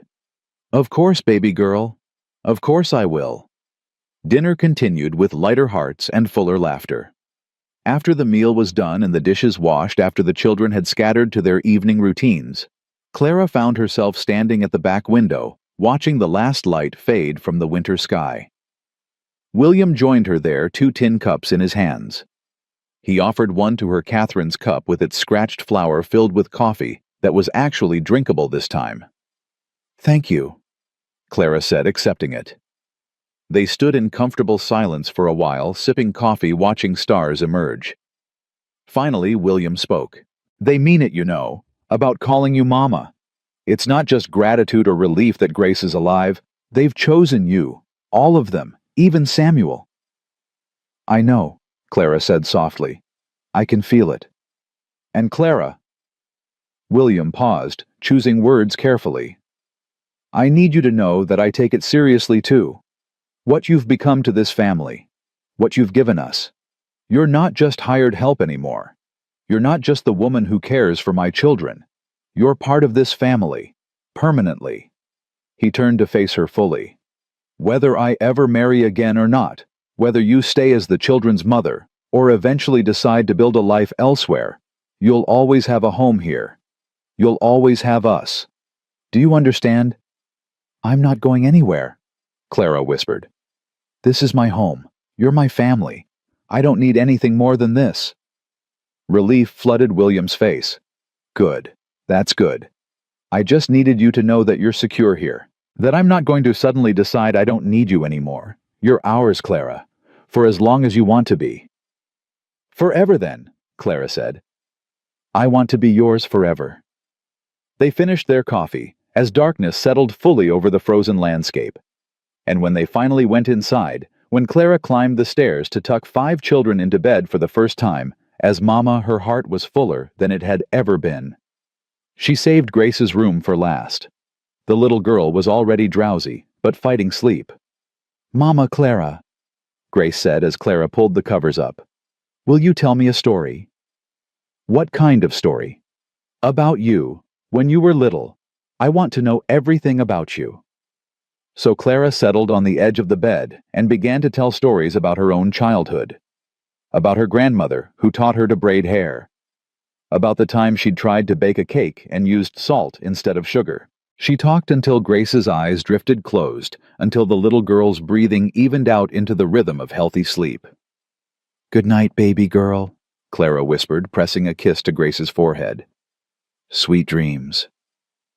"Love you, Mama," Grace mumbled, already more asleep than awake. "Love you too, sweetheart, so very much." As Clara closed the door softly behind her, she found all 4 boys waiting in the hallway, lined up like they'd been rehearsing. "Good night, Mama," they chorused, their voices ranging from Benjamin's newly deepening tone to Nathan's child treble. "Good night, my boys," Clara said, her voice thick with emotion. "Sleep well." She made her way to her own room, finally exhausted, but content in ways she'd never experienced. As she changed into her nightgown and settled into bed, she pulled out her mother's locket one last time. "I found it, Mama," she whispered to the image. "I found where I belong." She closed the locket and set it beside Catherine's cup on the bedside table. 2 women's legacies side by side. Both honored. Both cherished. Outside, the winter wind sang through frozen trees. Inside, a house full of healing hearts settled into peaceful sleep. And in the small room at the top of the stairs, Clara no longer. Just Clara Whitmore, but Mama. Now closed her eyes and dreamed of tomorrow. Winter deepened into the kind of cold that made bones ache and breath freeze in the air.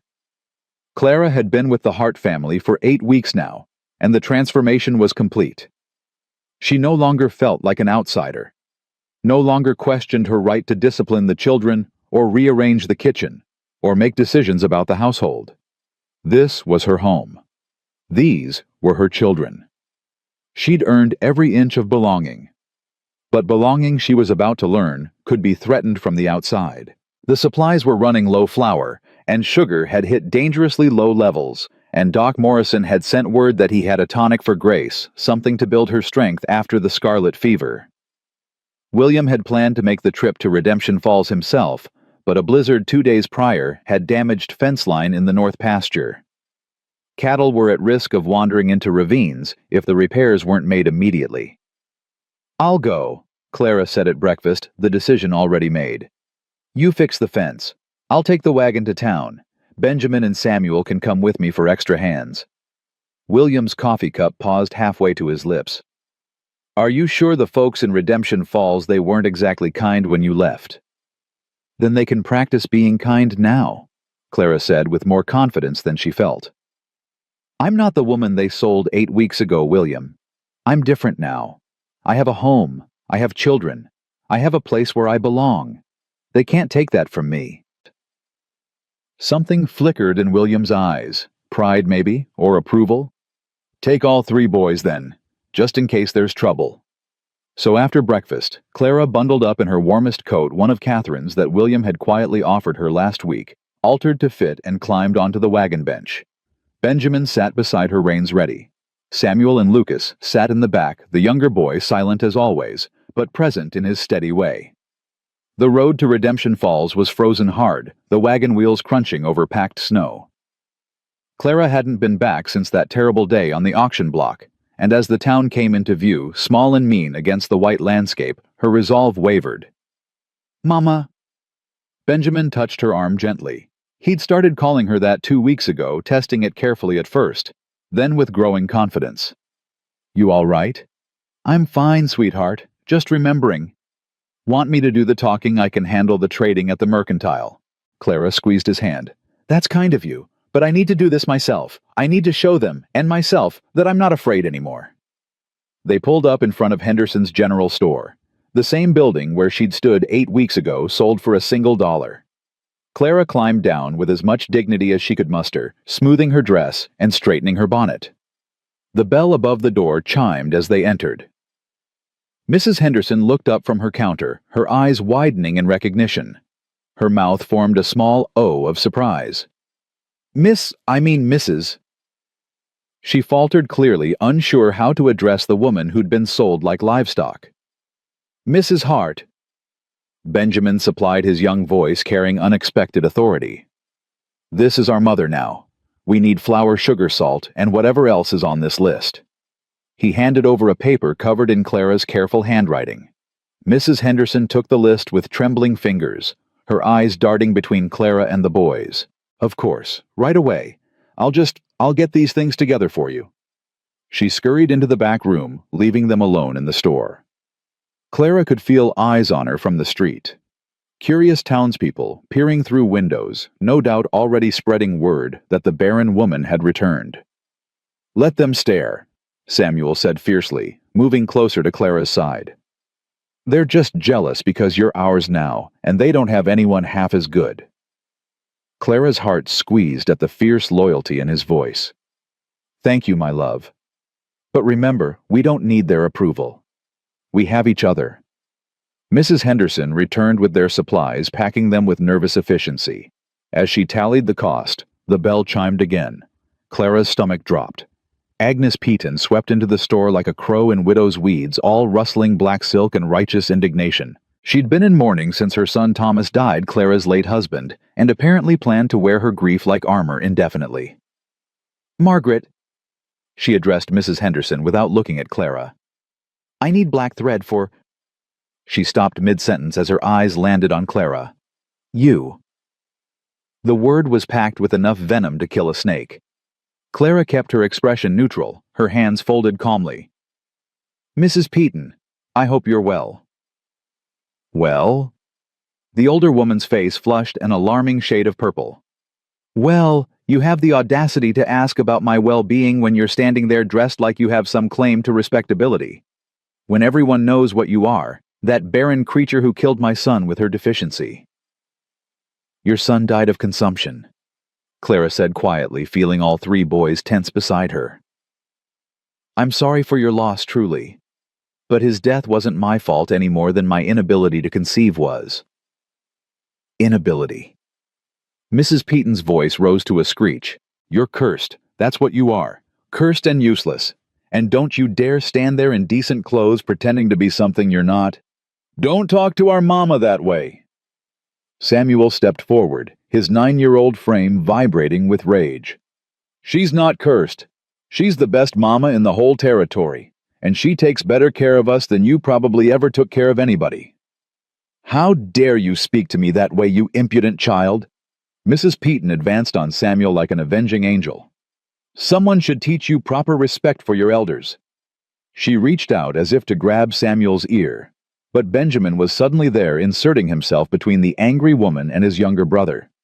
At 12, he was nearly as tall as Mrs. Peaton, and he used every inch of that height. Touch my brother, he said, his voice low and dangerous in a way that reminded Clara startlingly of William. And you'll regret it. And don't insult our mother. She's worth 10 of anyone in this town, including you. Why, I never, Mrs. Peaton sputtered. Margaret, are you hearing this? These wild children need discipline, and as for their so-called mother, she's our real mother, Lucas said. Everyone turned to stare.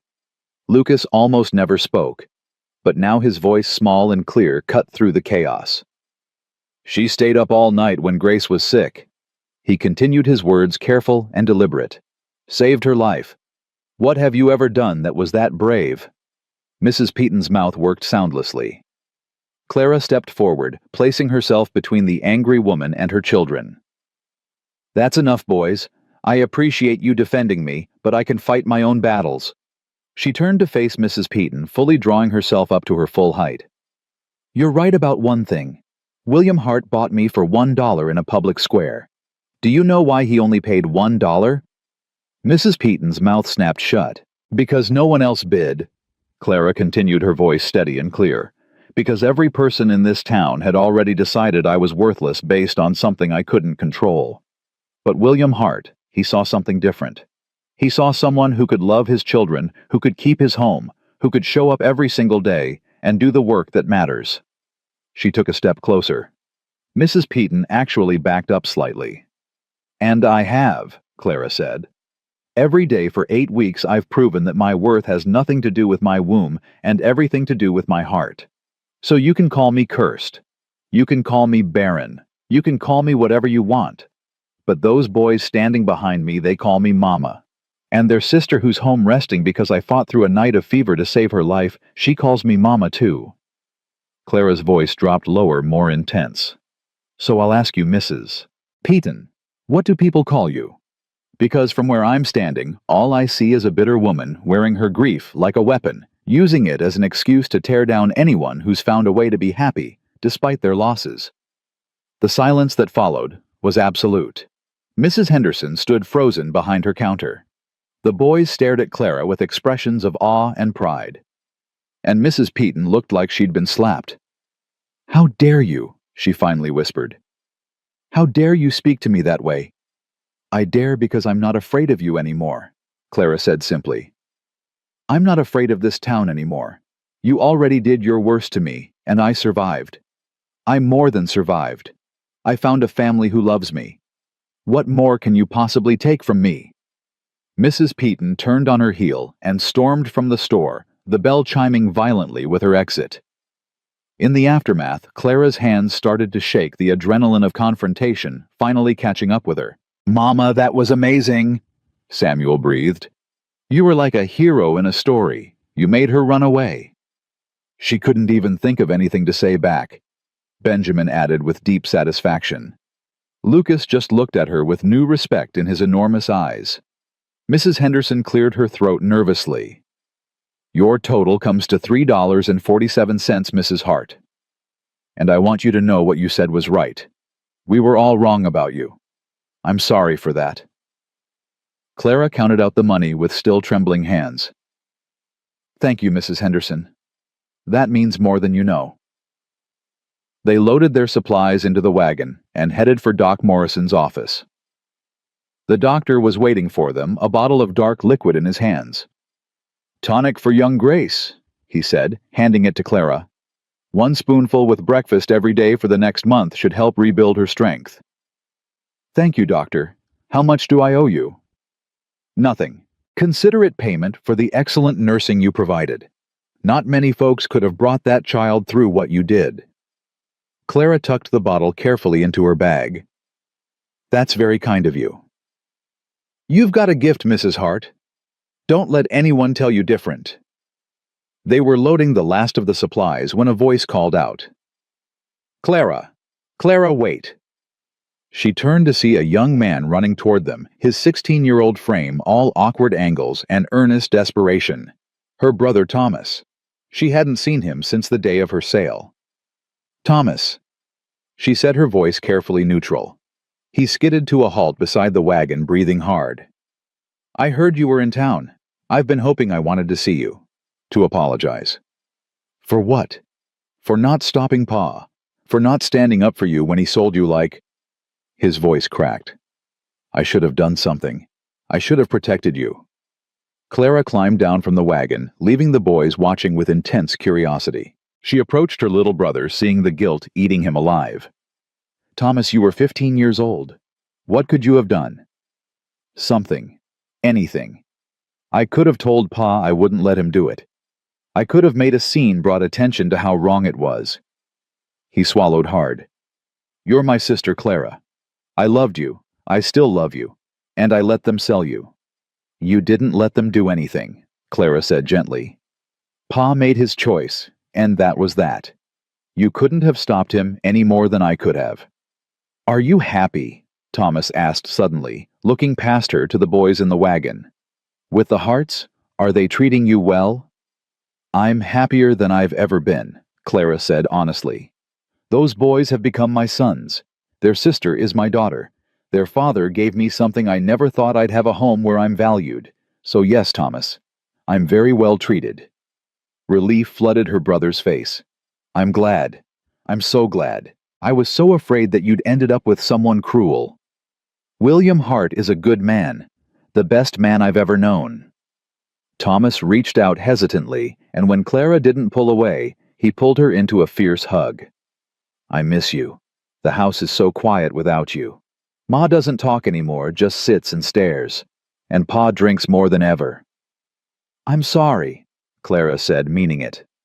But I can't come back, Thomas. That's not my home anymore. I know. I just can. I visit you, at the ranch.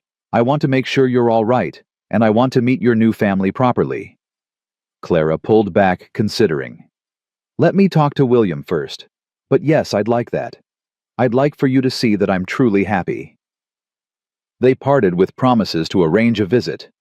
Clara climbed back onto the wagon feeling lighter somehow. She'd faced her demons today. Mrs. Peaton's cruelty, the town's judgment, her own family's complicated feelings, and she'd survived.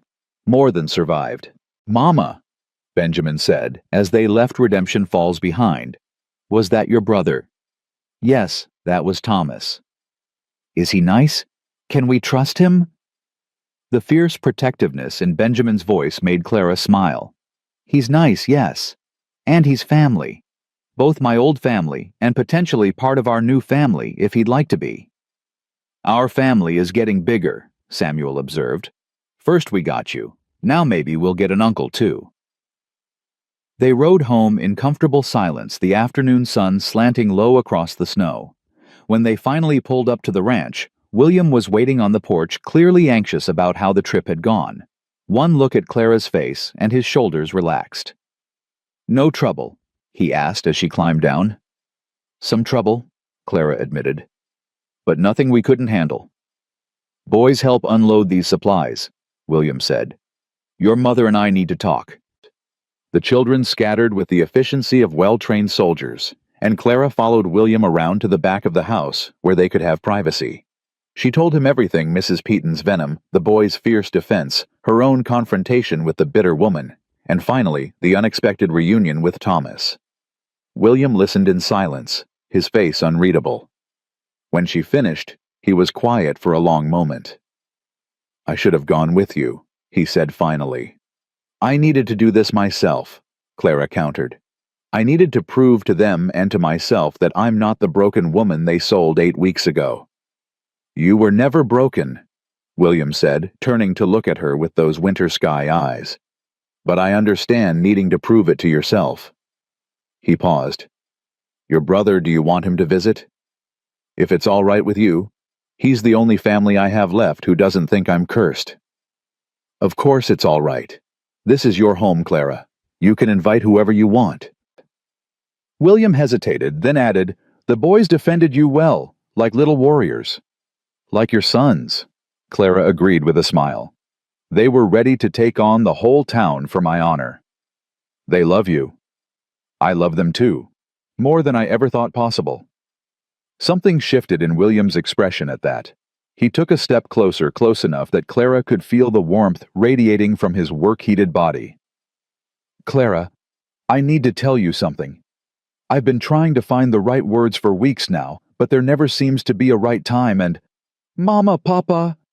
Grace's voice rang out from the house. Come, quick! Lucas is talking. He's really talking. Not just a few words, he's telling Nathan a whole story about a bird he saw. They rushed inside to find all 5 children gathered in the main room, staring at Lucas with expressions of shock and delight. The quiet boy stood in the center of them, his face flushed, but his eyes bright. Tell them what you told me, Nathan urged, about the hawk. Lucas looked at William, then at Clara. Then, in his soft, careful voice, he spoke. Not just a word or two, but full sentences. I was out by the barn this morning and I saw a hawk catch a mouse. It was so fast, just dropped out of the sky like lightning, and the mouse didn't even see it coming. And I thought about how Mama Catherine used to say that God watches over even the smallest creatures, but sometimes bad things happen anyway, and that's just the way the world works. But then I thought about how Mama Clara stayed up all night with Grace when she was sick, and maybe that's how God watches over us. Not by stopping bad things, but by sending people who'll fight for us when bad things happen. The room was silent. Then Grace started crying happy tears and threw herself at Lucas, hugging him with all her 5-year-old strength. You're talking, she sobbed. You're really talking. Yeah, Lucas said, hugging her back. I guess I am. Just after Mama Clara saved Grace, I realized I had things I wanted to say, important things, and keeping quiet didn't make sense anymore. William's eyes were suspiciously bright. He knelt down, pulling Lucas into a fierce embrace. I'm so glad, son. So very glad. Clara stood watching this family, her family, and felt her heart might burst from the fullness of it. 2 months ago, she'd been standing on an auction block, believing her life was over. Now, she was surrounded by children who called her Mama, who defended her honor, who loved her fiercely despite her supposed deficiency. That evening, after the children were fed and bathed and tucked into bed after the house had settled into nighttime quiet, Clara found herself once again on the back porch with William. They'd fallen into this habit, sharing the end of the day together over coffee. But tonight felt different, charged with something Clara couldn't quite name. You were going to tell me something, she said quietly, before Grace interrupted, about finding the right words. William set down his coffee cup, turned to face her fully. Yes, I was. Clara, these past 8 weeks watching you with the children, watching you transform this house, watching you become part of this family, it's changed something in me. He paused, choosing words carefully. When Catherine died, I thought I'd never feel anything again but grief. I thought the best I could hope for was survival, just getting through one day at a time until the children were grown. Clara's heart started beating faster. But you've taught me something, William continued.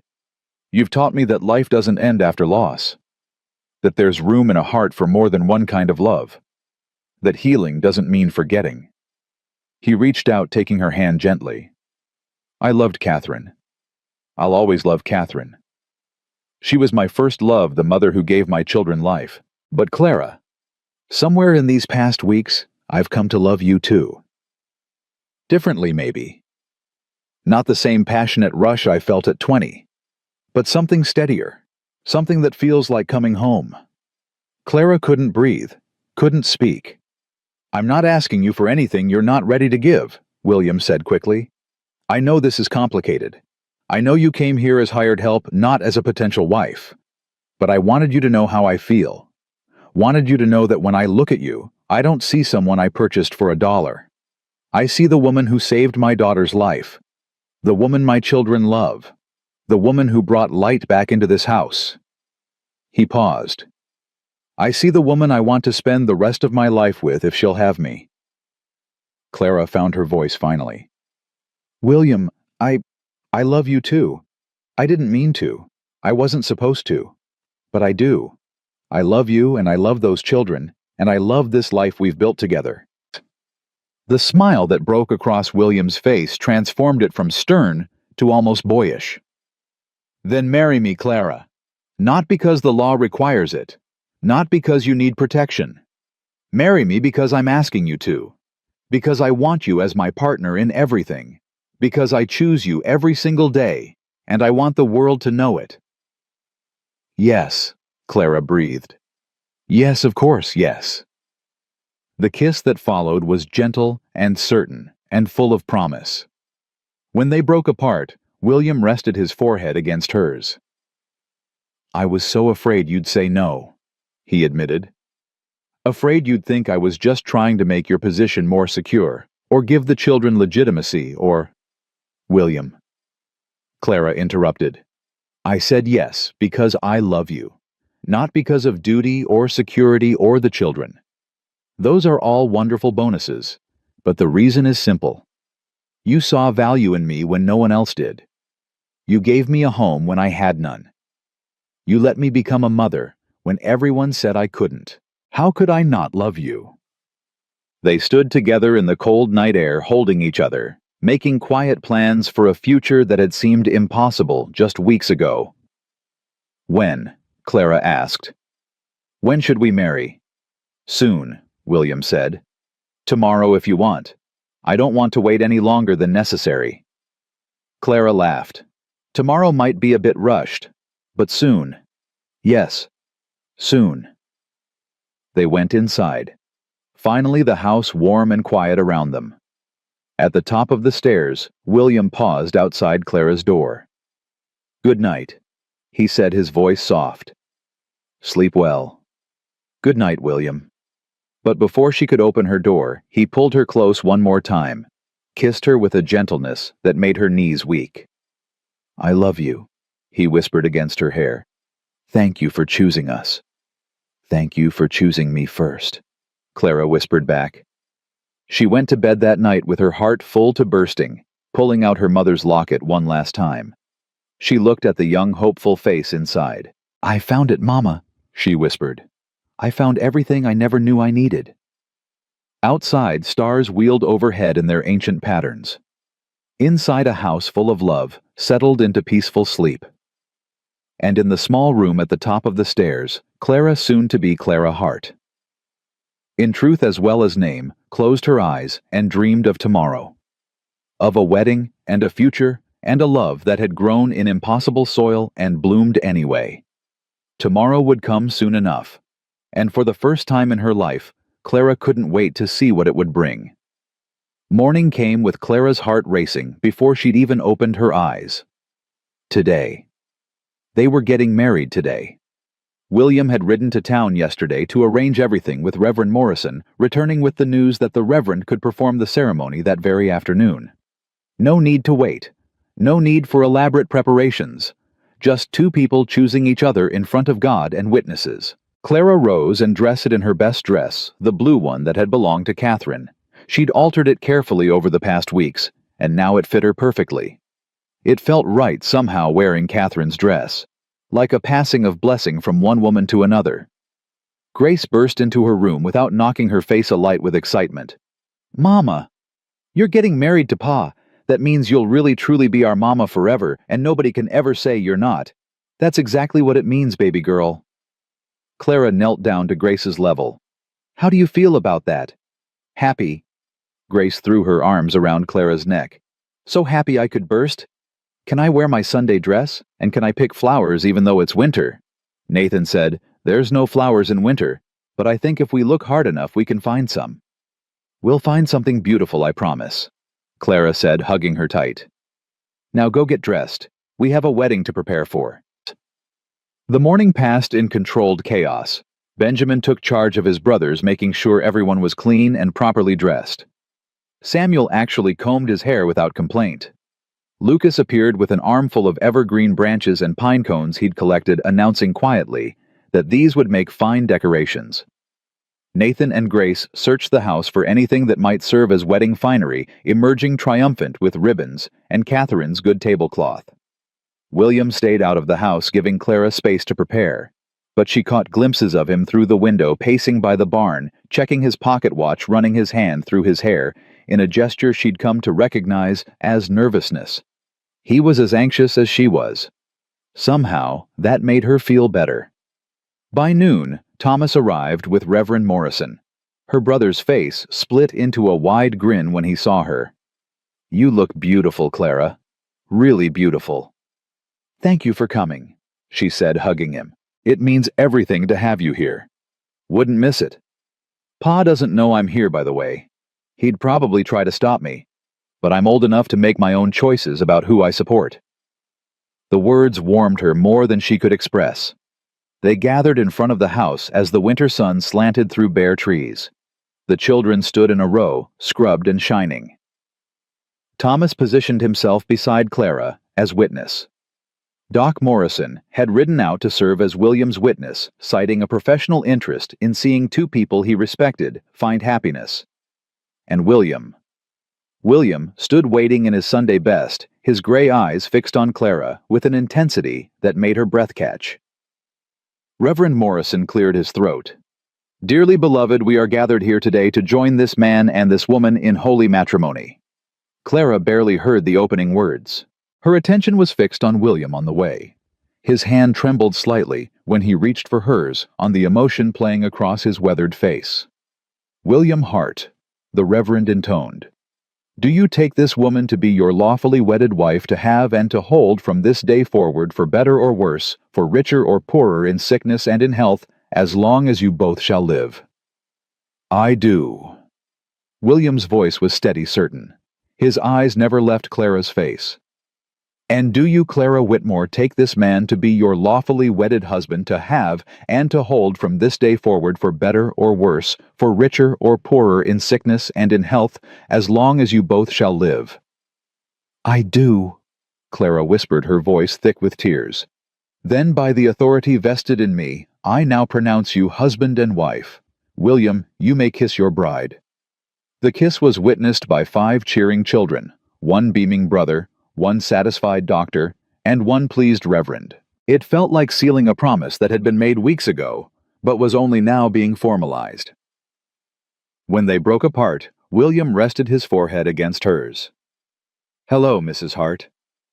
Hello, Mr. Hart, Clara replied, laughing through her tears. The children swarmed them immediately, demanding hugs and attention and reassurance that this meant Clara was theirs forever. Now that the mean lady from town couldn't take her away, that nothing could separate their family. Nothing, William assured them, pulling all 5 children into an embrace that somehow included Clara too. We're a family now, legal and binding and forever. They celebrated with a feast Clara had prepared that morning: roast chicken, fresh bread, winter vegetables from the cold cellar, and a cake that Grace had helped decorate with pine cones and ribbon. It wasn't elaborate, but it was made with love, and that mattered more than fancy. Thomas stayed for dinner, regaling the children with stories about Clara's childhood that made her blush and the boys laugh. It was good to hear her brother's voice, to see him fitting into this new family she'd built. As the sun set, Thomas prepared to leave. Clara walked him to his horse. I'm happy for you, he said, swinging into the saddle. Really happy, Clara. You deserve this. After everything Pa and Ma put you through, after what this town did to you, you deserve to be loved like this. Come visit again, Clara said. You're always welcome here. I will. And Clara. He looked down at her with eyes that reminded her painfully of their mother. Ma's not doing well. I think she regrets what happened, what she allowed to happen. She won't say it, but I see it in her face. Clara's throat tightened. Tell her I'm happy, that I've found where I belong. Maybe that will give her some peace. Thomas nodded and rode off into the gathering darkness. That night, for the first time, Clara didn't sleep alone in the small room at the top of the stairs. She shared William's room, the room that had belonged to him and Catherine, and found that there was no ghost there to haunt them. Only 2 people choosing each other, building something new on the foundation of what had been. Are you sure about this? William asked as they lay together in the darkness. Sharing this room, this bed. There's no rush, Clara. We can take our time. I'm sure, Clara said, nestling closer to his warmth. We've both lost enough time already. I don't want to waste any more. The weeks that followed settled into a new rhythm. Clara was no longer just the children's caretaker, but William's wife in truth. They worked together, managing the household, making decisions about the ranch, planning for the future. The children adjusted quickly, delighted to call Clara Mama, without any qualification to introduce her to anyone who'd listen as their real, actual mother. Winter began its slow retreat. The snow melted gradually, revealing frozen ground that would soon thaw. And Clara began planning for the garden. She found Catherine's old garden journal in the attic one afternoon while looking for spring clothes for the children. The journal was filled with careful notes about what had grown well, what had struggled, what the soil needed. Clara read it cover to cover, learning about the woman who'd come before her. She loved this garden, William said, finding Clara sitting in the attic with the journal open on her lap. Spent hours out there. Said growing things was an act of faith. What do you mean? She said you put seeds in the ground not knowing if they'll sprout. You water them not knowing if they'll thrive. You tend them through drought and cold and every kind of hardship because you believe that life wants to persist. That given even the smallest chance, things that should die will choose to live instead. Clara looked at the journal in her hands. That's beautiful and wise. That was Catherine. William sat beside her. She'd like you, you know. Would have called you sister. would have been grateful beyond words that her children found you when they needed someone most. I hope so, Clara said softly. I'm not trying to replace her, William. I just want to honor what she built here. You already do, every day. Spring came slowly then, all at once. The frozen ground thawed. Pale green shoots began pushing through the mud, and Clara started work on the garden in earnest, following Catherine's notes, but adding her own touches. The children helped even Samuel, who'd once declared gardening boring. They planted seeds to gather vegetables and herbs, and a few flowers that Lucas had specifically requested. Grace insisted on planting carrots because they were orange, and orange was her favorite color. Most of it probably won't grow, Benjamin said, pragmatically surveying their work. The drought's been bad. Doc Morrison said most folks gave up on gardens last year. Then we'll water extra, Clara said. And we'll hope. Sometimes hope is all you need. But hope wasn't all they needed. The drought that had settled over the territory was worse than anyone had anticipated. By late spring, the well was running dangerously low. Clara hauled water until her arms ached, rationing every drop. Most of what she planted withered. The lettuce bolted immediately. The squash vines produced leaves but no fruit. The carrots came up twisted and small. But in one corner of the garden, against all odds, a single tomato plant took root and thrived. Clara discovered the first tomato on a morning when everything else seemed to be going wrong. She'd burned breakfast, Grace had torn her only good dress, and Samuel and Nathan were fighting over something trivial. She'd escaped to the garden, seeking a moment of peace, and found instead a miracle, one perfect red tomato, impossibly bright against dusty green leaves. She knelt beside it, her fingers trembling as she touched the smooth skin. Tears slid down her cheeks before she'd even realized she was crying. You made it, she whispered to the garden to herself. Despite everything, you made it. Clara. She looked up to find William standing at the garden's edge, his hat in his hands.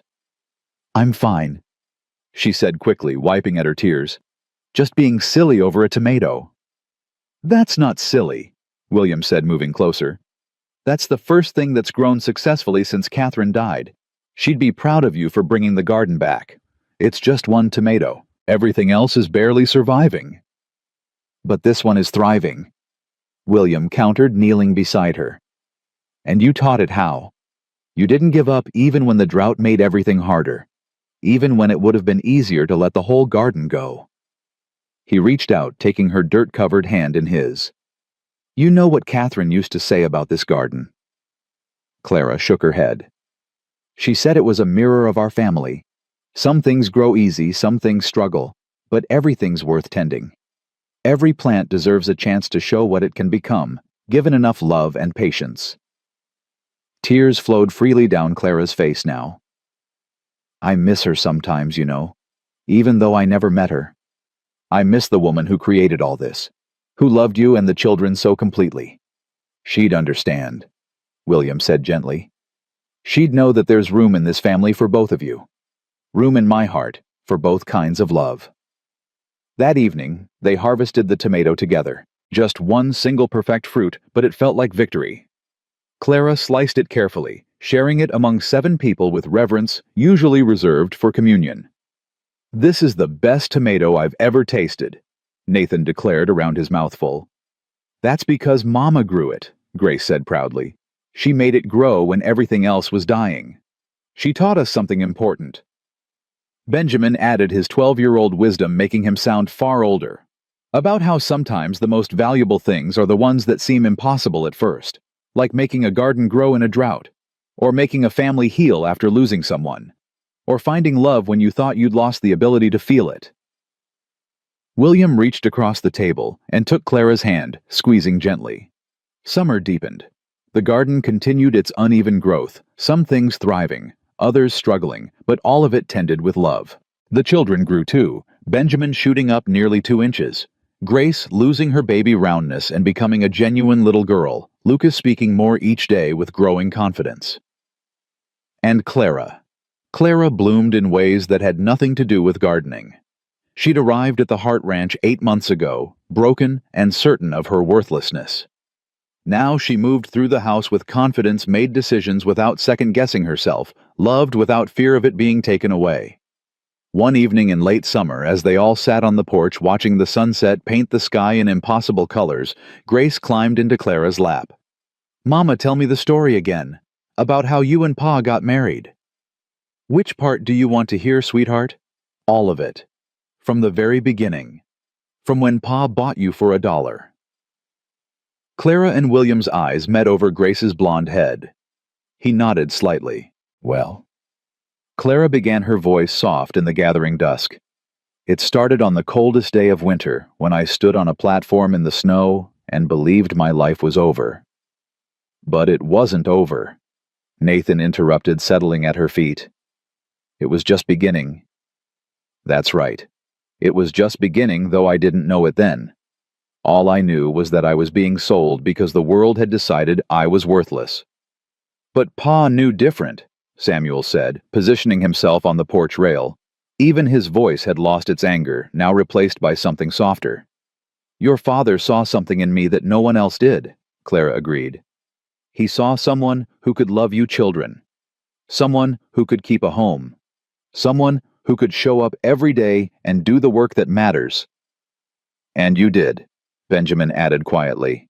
"You showed up every single day." "Because I chose you," Clara said, looking around at all 5 children, at William sitting beside her with contentment written across his weathered face. "I chose this family. And when you choose someone, when you really choose them, you fight for them. You don't give up when things get hard. You just keep showing up." "Like the tomato," Lucas observed in his careful way. "It kept growing, even when everything else gave up." "Exactly like the tomato," Clara said, hugging Grace closer. They sat together as darkness fell, completely stars emerging overhead in sweeps of silver light. The children eventually drifted off to bed, one by one, until only Clara and William remained on the porch. "Do you ever regret it?" William asked quietly. "That day in the snow, the dollar bid, all of it." "Not for a single moment," Clara said with absolute certainty. "Best dollar you ever spent." William laughed, the sound warm and genuine. "Best dollar anyone ever spent. You took my broken family and loved us back to wholeness." "We loved each other back to wholeness," Clara corrected. "That's how healing works. Nobody does it alone." Years passed. The children grew into capable adults. Benjamin taking over more of the ranch operations, Samuel studying law with that fierce sense of justice that had once been only anger, Lucas becoming a teacher who helped other quiet children find their voices. The twins went their own directions, but always stayed close, always came home for holidays and harvests. And through it all, the garden grew. Some years were abundant, others sparse. But there was always something that thrived. Always something that proved that given enough love and patience, life persists. Clara and William grew old together, their hands weathered by work and time, but always reaching for each other. They sat on that back porch countless evenings, sharing coffee and comfortable silence, and the deep satisfaction of a life well lived. When travelers passed the Hart Ranch in later years, they'd slow their wagons to read the hand-carved sign by the fence, "Not for sale." The locals knew the story how William Hart had bought his wife for a single dollar in a public auction, how she'd arrived broken and left whole, how she'd taken a dying garden and a grief-stricken family and loved them back to life through sheer stubborn refusal to give up. Some said the sign referred to the ranch itself, a declaration that no amount of money could convince them to abandon the land. Others claimed it was about the garden, about Clara's fierce protection of the space she'd brought back from death. A few romantic souls insisted it was about love itself, a reminder that the best things once freely chosen could never be bought or sold. They were all right. On summer evenings, long after the children had grown and started families of their own, Clara and William could still be found on that porch, gray-haired and weathered, but content in ways that had nothing to do with ease, and everything to do with choosing each other every day for decades. "What are you thinking about?" William would ask, seeing that distant look in her eyes. "Just grateful," Clara would reply. "Grateful for the man who saw value where others saw only deficiency." Grateful for the children who taught me that family is a choice. Grateful for one perfect tomato that reminded me broken things can still grow. It does come. William would finish squeezing her hand. Yes. Clara would agree, watching the sun set over land they'd built a life on together. Eventually it comes. And in the garden where Catherine's hands had first broken ground and Clara's had coaxed it back to life. Tomatoes grew wild and bright, bearing fruit long past the season, when such things should have withered. Because that's what love did. It made impossible things possible. It nurtured life in the harshest conditions. It transformed one silver dollar into riches beyond measure. The sign by the fence stood for generations, its meaning clear to anyone who cared to understand some things, once freely chosen and faithfully tended, become so valuable that no price could ever purchase them. Not land, not gardens, not family, and certainly not love. Clara Whitmore had stood on an auction block in the snow, sold for the price of a single coin, believing her story was ending. But she'd been wrong. It was only beginning. And the life she built from that dollar, the love she gave and received, the children she raised, the garden she nurtured, the man she chose, and who chose her back, proved something the whole territory eventually came to understand. A woman's worth has nothing to do with her womb, and everything to do with her heart. And a heart brave enough to keep loving, keep choosing, keep showing up. Despite every reason to give up, that heart is priceless. That's the story of how Clara Hart, once sold for $1 in a winter storm, became the richest woman in the whole territory. Not in silver or gold, but in the things that actually matter. Love freely given, family freely chosen, and the unshakable knowledge that she was exactly where she belonged.